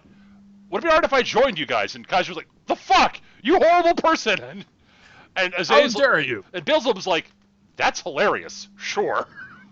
And they let him down, and he proceeds to try to basically, pull a quick one and pull his crossbow out and shoot them. And Martinet goes, yeah, no. No. We're crazy, not stupid. He basically Martinet's like, yeah, I know your shtick. This is exactly the sort of way I fight, dude. No. No. And by the way, here, have some demon poison. You're a demon now. Oh, What? son of a bitch. And Favreau turns into a demon. It's a really cool, chilling scene, which is hurt a little bit by the fact that his horns are in fact little bits of his afro turned up into horns. Yeah. Yeah. I mean, I like it because it's subtle, but Afro. he's got a horn down. But I like it because it's subtle, but it's also terminally silly because it's Favreau's afro. Yeah. Yeah. So we're moving into the end game at this point, as you might have guessed. So we find out where Jean's gone off to. Jean's gone off to go kill the angel because the angel is going, okay, great. Well, yeah, they've reunited the key, but as long as they can't get the key to Bahamut and they can't use it, and as long as they maintain this barrier, they can't get it there. And they're not gonna be able to get it. That'll be hard for them. And oh, it's Jean, and wait, she's a demon now, and oh god, she's killing angels. She goes straight for the distracted archangels too. Like she takes out Uriel and Gabriel right away. Yeah, she takes Gabriel out first, then Uriel, and Michael's like, oh fuck, right. And he goes off to basically try to stop her, basically, and distract her, keep her from killing more angels and actually breaking the barrier. But the barrier has been weakened. Of course, with two of their heavy hitters down, the barrier is not holding anymore. No, but yeah, and Michael being distracted. Yeah. So he goes off to basically to stop her from killing more angels because, dear God, no, please, John, oh no, everything's going wrong. Oh God, I should have been paying attention. Stupid angel. I'm a stupid angel. And this is the moment where you realize that no, Michael at least actually gives a flying fuck about humans. Yes. And especially Jean. He really cares for her. She's important to him. And not just because it's like she's not just as a game piece on the board, but as like an actual person. Right. Yeah, she's important in terms of like what she is, but she's also important because of who she is. Yeah, and she even like Michael even starts straight up apologizing for for not being there when she needed him because he's done she's done so much for the other way around. Right. Anyways, so we cut back to Rita and Bacchus rolling along as Bacchus starts talking about Martinet, and she's brewing potions. When all of a sudden you hear ba-dunk, ba-dunk, ba-dunk, and they're like, "What the hell was that?" And they look out and they run over the badly mauled and injured Azazel. He was lying in the road and they run him over. It's fucking hilarious. So they bring him in. Bacchus has him tied up. Rita interrogates him. And Azazel's like, yeah, like I'm going to help. And she's like, look, dude, somebody's playing you. They're trying to blow up the world. Are you really going to be upset about this? And he's like, fuck. Fine. I bow to the superior logic of tiny necromantic Batman. Great. So this Martinet dude, is he actually like, a demon or anything? It's like, what's the deal with his magic? And he's like, oh, fuck, it really is Beelzebub, isn't it? I hate that guy. I really, really hate Beelzebub. So, yeah, basically, they talk for a bit. Bacchus gets the thing airborne. They go flying up after Beelzebub's Cthulhu Castle, which is not quite as awesome as Gregor, but it's pretty awesome. It is pretty cool looking. It's got his has little spider legs underneath it, like a crab or something. Which is cool, and it's got this really cool long tail, which is not always seen. When you see it with the full tail, It looks much better. Yeah, agreed. And Rita's come up with this thing. She hands this little ball thing to Kaiser and says, "Okay, dude, get this into Afrohead. It'll fix things." Because they've caught Kaiser at this point because he was falling. Right. Because of course he was falling. He basically got out and was tried to try to stop them, and he got knocked off the floating platform thing and went plummeting. So they catch him. She basically says, "Give this to." She tells her what happened, and she's like, "Fuck. Okay, use one of these. Give it to Favreau. It'll fix him." And he's like, "Okay." And Jean comes down, and she's fighting Michael, and it's not going well for Michael. Bacchus is like, okay, fuck this noise, I'm gonna help. Summons Right. his giant motherfucker Warhammer. Did I mention I like Bacchus? Bacchus is pretty awesome. Yeah, he summons the giant motherfucker Warhammer, then rides an inflatable duck. Yeah, Hamsa becomes his steed by inflating himself into a spherical duck. It's hilarious. Duck ball.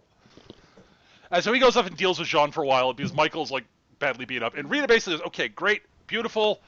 Okay, now I just need to get this ball into Jean's mouth. Okay, she's crossblades with Bacchus. Her mouth's open. Throw my arm holding the ball. It'll flip forward. Flick it towards her mouth. And Hamsa blocked it. It's a great little scene. My last meal is going to be you roasted in olive oil, duck. It's a great little thing. Like she throws her arm and it like separates at the shoulder, and then as it's flying, it separates again at the elbow, then at the wrist, and then the fingers just flick the ball forward, and the fucking duck gets in the way. At the last possible second, it's just like, oh, for fuck's sake. Because of course. At this point, though, Michael. Oh, by the way, yeah. Kaiser got knocked off and went plummeting again, because of course he did. Kaiser falls off of everything at this point. If there is someplace high up, Kaiser is going to fall off of it. Yeah. He does have a habit of catching it, though, you know. Catching himself or getting caught. Yeah, he's not yet plummeted to his death, so thumbs up. So at any rate, at one point, He does comment at one point. It's 3 times in one day. I think three or four times. I think he falls about 5 times. 4 times we see him like land in something or get caught on something or just get hooked on something. The 5th time they're like, you know what? Fuck it. We saw him fall. He shows up later with somebody who went down and got him. Yep. we don't even bother showing the last one because fuck it. Who cares? Right. We run out of ideas. Right. So we're not gonna hit everything that happens, but so yeah. Michael comes swooping down and shoves the antidote ball in Joan's mouth. The dying Michael. Yes, via a kiss, because Michael. He comes crashing down, grabs Jean. She runs him through with the sword, and he just embraces her, kisses her, forcing the antidote ball into her mouth. And she's curing her. She's like, "Oh my God, I'm so sorry. What have I done?" And he's like, "It's not your fault. It's not your fault. It's not your fault. I'm so sorry." He dissipates the fairy dust. Yeah, he basically tells her that you are important. I'm sorry I wasn't there when you most needed me. It's not your fault. The failure is entirely mine. Yeah, and he basically said, "Do what you can to save everything. I don't know what you can do at this point. I really hope things go better. Also know that my physical body's dying, but my spirit will always be with you because I do care about you." Poof. And Joan's like, "Oh." So yeah, we cut over back. We also then cut back to Favreau, Demon Favreau, Beelzebub, and Martinet with Amara turned into the glowing ball key of transcendence. Because of course. Kaiser shows up and, to fight Favreau again. They fight. Kaiser sort of comments while they're fighting, "Yeah, I've fought Favreau so many times, I can totally tell this is not him anymore. He's a demon." And shoots him in the chest with the crossbow. And Favreau falls over, apparently dead. The demons go flying off with, but Beelzebub goes flying off with the key. Actually, no. He's about to go do something with the key when Azazel shows up saying, "Fuck you, Beelzebub. No, you're not blowing the world up." I keep my stuff here. And even if you're not blowing the world up and you're just trying to control Bahamut, take over, that means you're trying to kick me out of my position and my boss out of my position, and fuck that too. Screw you, asshole. And the two of them fight. Yes. And so, the key goes floating off towards Bahamut, and Kaiser's sitting there going, "Oh God, what can I do?" When Lavali shows up out of nowhere. And proceeds to start saying things like, "We've taken the castle. It's all okay now." Yeah, the Orleans Knights are in preparation to fire and all this sort of stuff. And Kaiser's like, "Really? That seems kind of odd."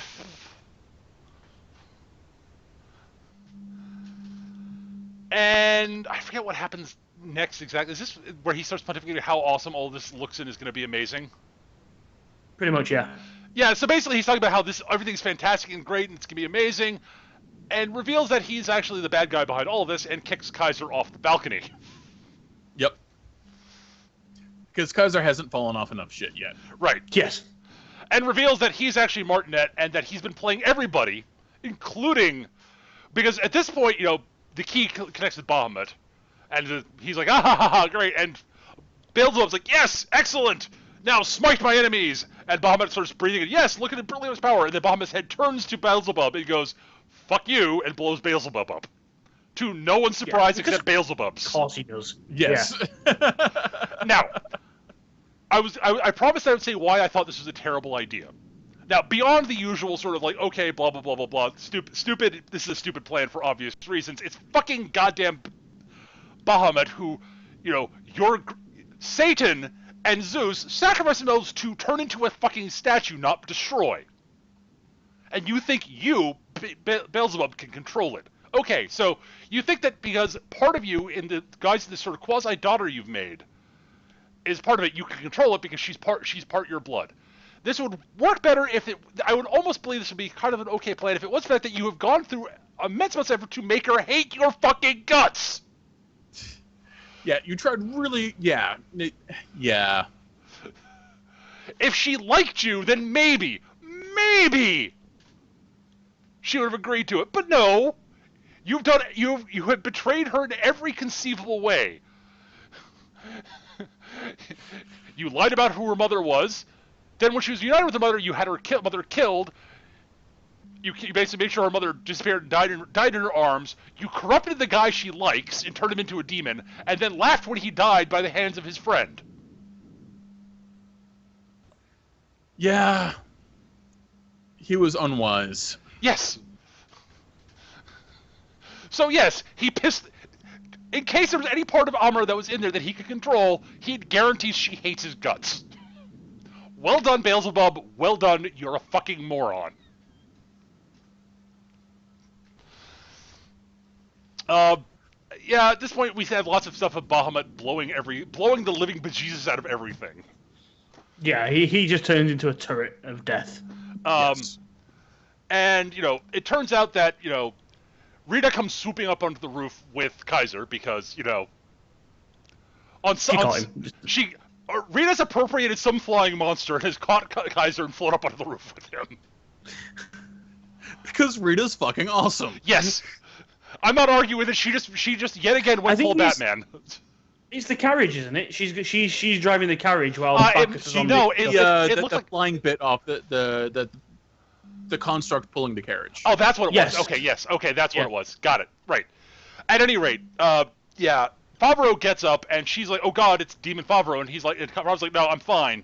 Trust me." And Kaiser's like, "Yeah, see, I actually, put the antidote ball that you gave me on the front of the crossbolt and I shot into his heart to cure him." And she's like, that was actually smart, right. Kaiser. Well done. Well, that's all right then. So what are you guys gonna do now?" Favreau's like, "Well, I got this Thorn of Bahamut here that's supposed to be able to cut through basically anything. I guess I gotta go kill Amara. Really don't want to do that." And Kaiser's like, "Well, I don't want you to do that."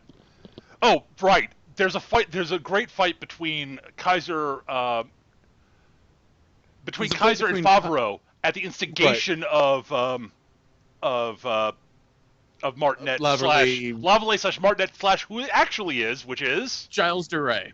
Yeah, so it's actually Giles de Rais, who is not actually... your history was a follower of Jeanne d'Arc, who, after she died, went a little crazy and started murdering babies because, fuck you, there's no God. I'll prove there's no God. Look, I'm murdering babies. Yeah, so... Yeah, he's, So he's manipulating the whole thing because he's crazy and wants to blow the world up because... Why the fuck not? Bah! And so you look back at everything like both Martinet and Lavallee have done. It's very clear he's been manipulating people really well, and it's actually really well. It's very clever. I actually approve of that. The fact that he's been able to manipulate Beelzebub this well is a little suspect, but whatever.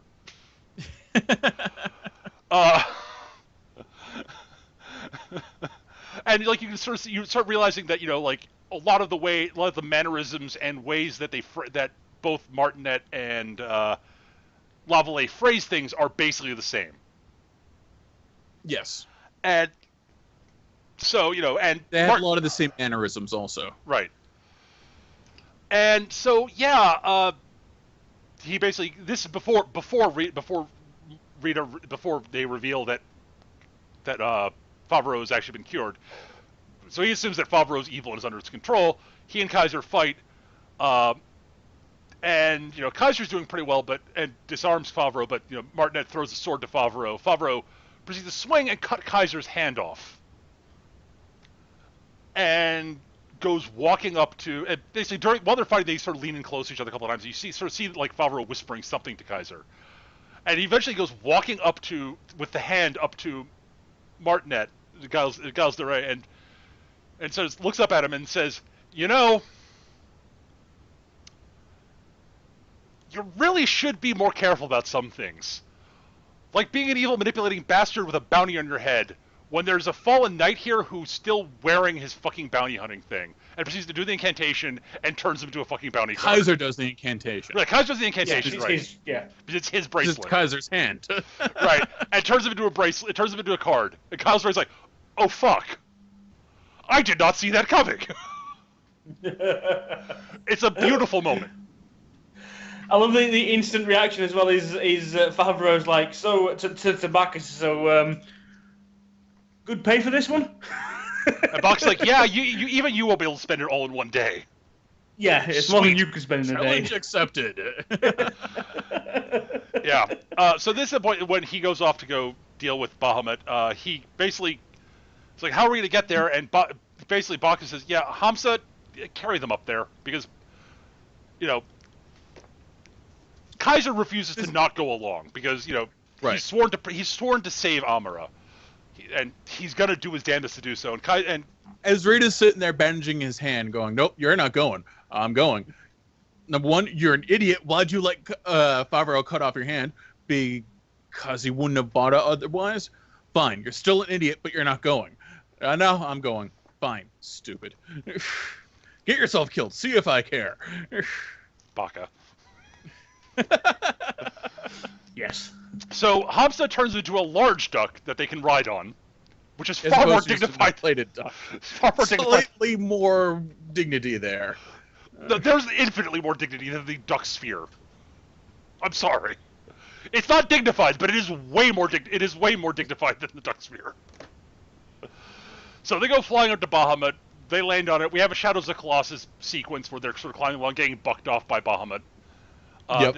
There's a seal thing on it. Which is another beautifully done sequence. Oh, it's gorgeous. They get up to the head. There's a giant glowing seal on the head. Again, straight out of Shadows of the Colossus. Like, seriously. If you're gonna steal from the best. I'm not. Yeah, you're right. Stab Bahamut's thorn into thing. Stab it again. Fall off. Grab rope. Dangle in front of Bahamut's eye. This is Favreau. Amara comes out of Bahamut's eye. They have a sweet moment where they sort of talk a little bit. They kiss. She goes back in the eye. Bahamut explodes. Apparently, it's more of like a sudden teleport thing. Yeah, but there's although it looks like it looks like it disintegrates Favreau, most notably his leg, one of his legs. Yeah. It is a great little bit though when he gets the blade in his head and then loses his grip, swings right down in front of Bahamut's eye, and he's just like, "What? Don't look at me like that." And then we cut forward about 6 months.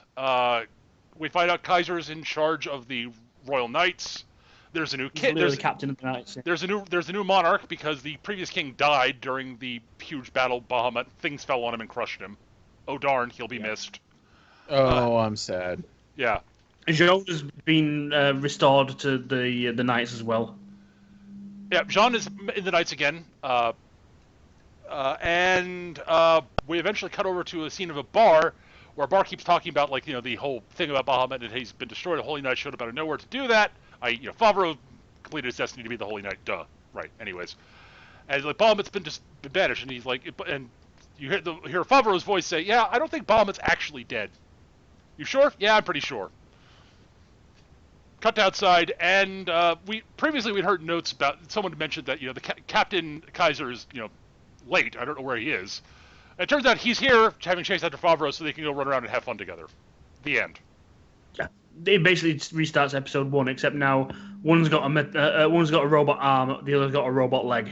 Yes. And also they're not trying to kill each and Kaiser's not trying to kill Favreau. That's true.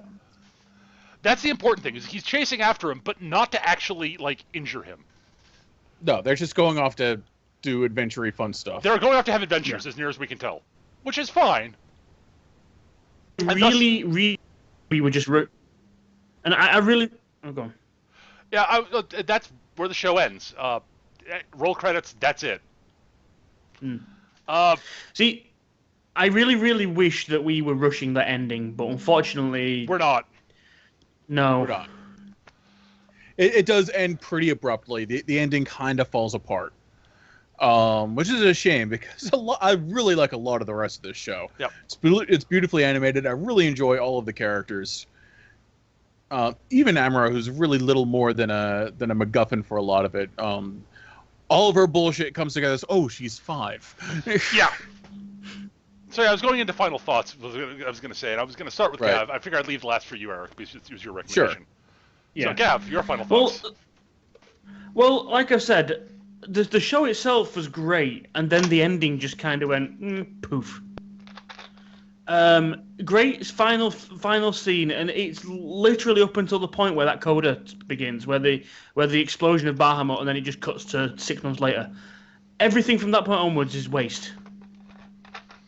It's like, okay, well, we see a couple of characters. Where's Rita? Rita saved the fucking world. She's figured all this shit out. She gets nothing. Amira, once again, the female lead in these things, gets absorbed into Bahamut, goes boom, bye bye, done. No happy ending for her. The ending just kills this show for me. And there's another thing as well that we've skipped over. And we had a good joke. We had a good laugh about this the other night, and it bears mentioning. Why the fuck was Lucifer even in this fucking show? Yeah. Yeah, he doesn't actually do anything. He sits, looks pensive, reads a book. But yeah, Lucifer is mentioned a few times, and we didn't bring him up during the show much because he literally contributes nothing. Yeah. We get told how badass he is and how much he's in charge. You don't go against Lucifer. All we see are the 2 scenes of him sitting basically in his lounge, on a chair with a wine glass full of, I'm assuming, the souls of the damned, and a book. Looking bishonen as all fuck. Yeah. Super bishy. Like jewels and shit. Yeah. And literally there are 2 scenes that comprise maybe 2 minutes with him on screen. But they do nothing. He has no impact on the story.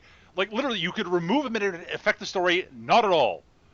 Like him being there. It would improve it, because all this talk of Lucifer, at the very least, would show him up. We would big him up. And then we see him.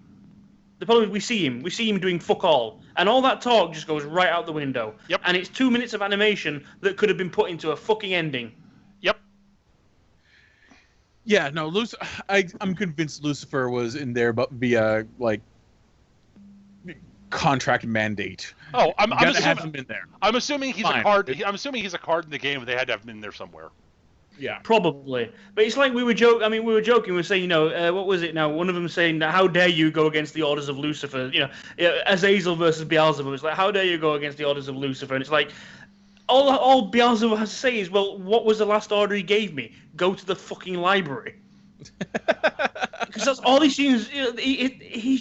He's completely pointless. He is utterly pointless. He's not even a background extra. He's like, yes, this is him. This is Lucifer. Moving on. Yeah. And then we come back, see, oh, yep, he's finished a couple of chapters. Great. Utterly pointless. Yep. And he doesn't even show up for the final battle. Fucking Bahamut has been released. It took Satan and Zeus to stop him last time. Lucifer? It's Book 5 of Harry Potter. It's a really good book, Gav.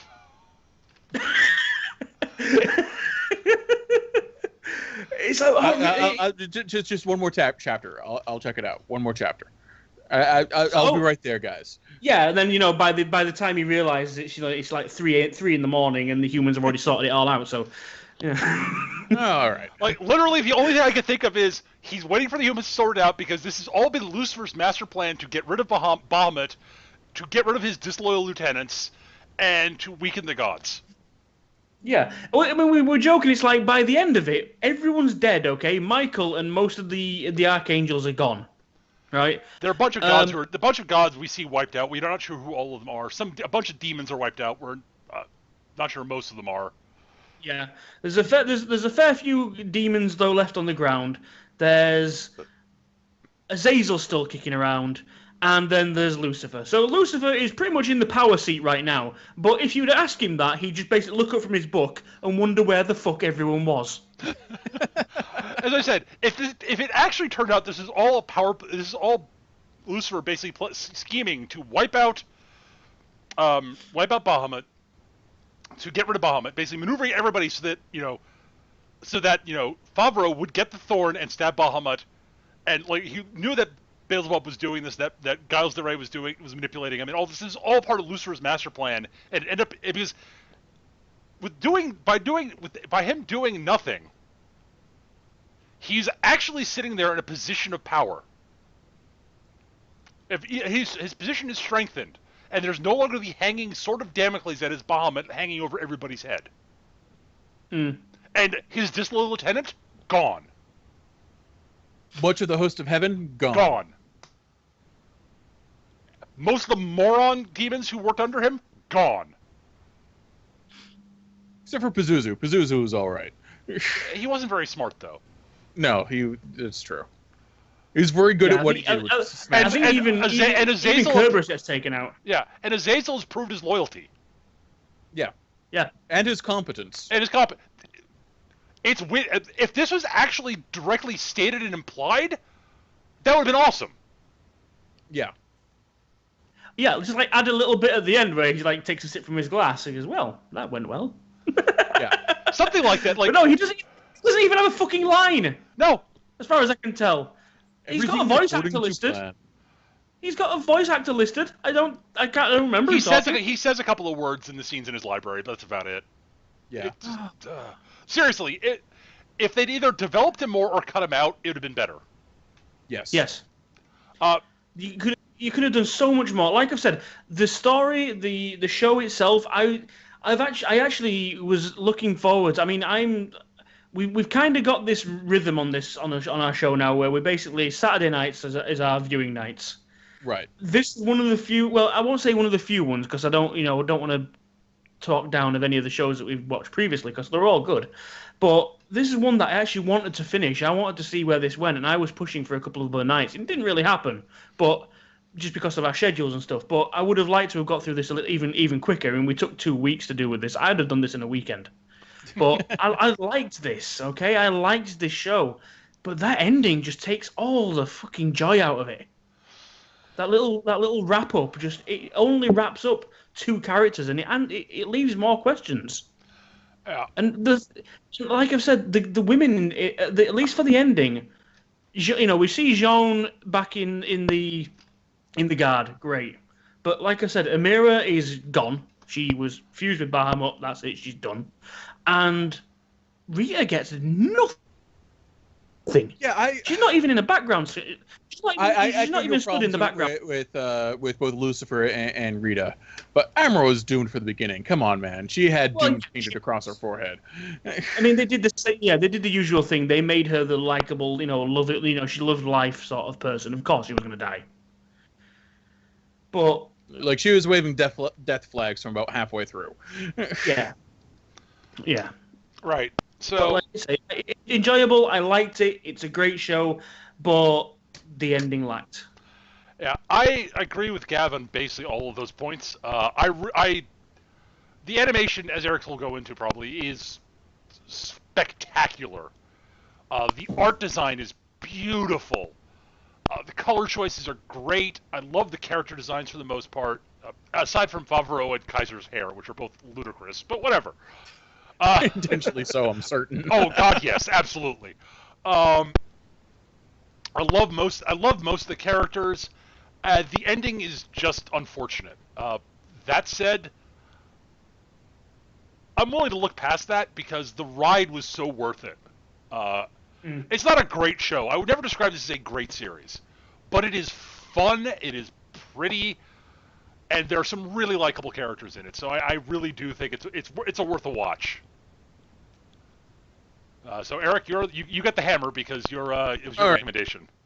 All right, so I basically chose this show because I want to do another 12-episode series. I want to do high fantasy, and all the high fantasies that I enjoy are 60 or more episodes. Also, this show is gorgeous, and I love the characters. Like, seriously, the animation is... The problem with The Age of Bahamut is it would have been 2015's best animated show were it weren't for the fact that both Unlimited Blade Works is in there where they just throw money at the animation staff, and One Punch Man, which totally stole the show. Any other year, it would win hands down for best animation. But yeah, the animation is gorgeous. The characters are all incredibly likable, even when they're being assholes. You can't help but like Azazel. The dude's a complete arrogant prick, but you can't just help go, yeah, but the dude's all right. He oozes charisma. Yes. Favreau is just starts off as something of an archetype, but sort of evolves past that. So does Kaiser. Rita's just a joy. I love Rita. Rita very much falls into the archetypical female character that I really enjoy, which is the sardonic, not putting up with your bullshit female character. Rita and Rory in a room together. Yes.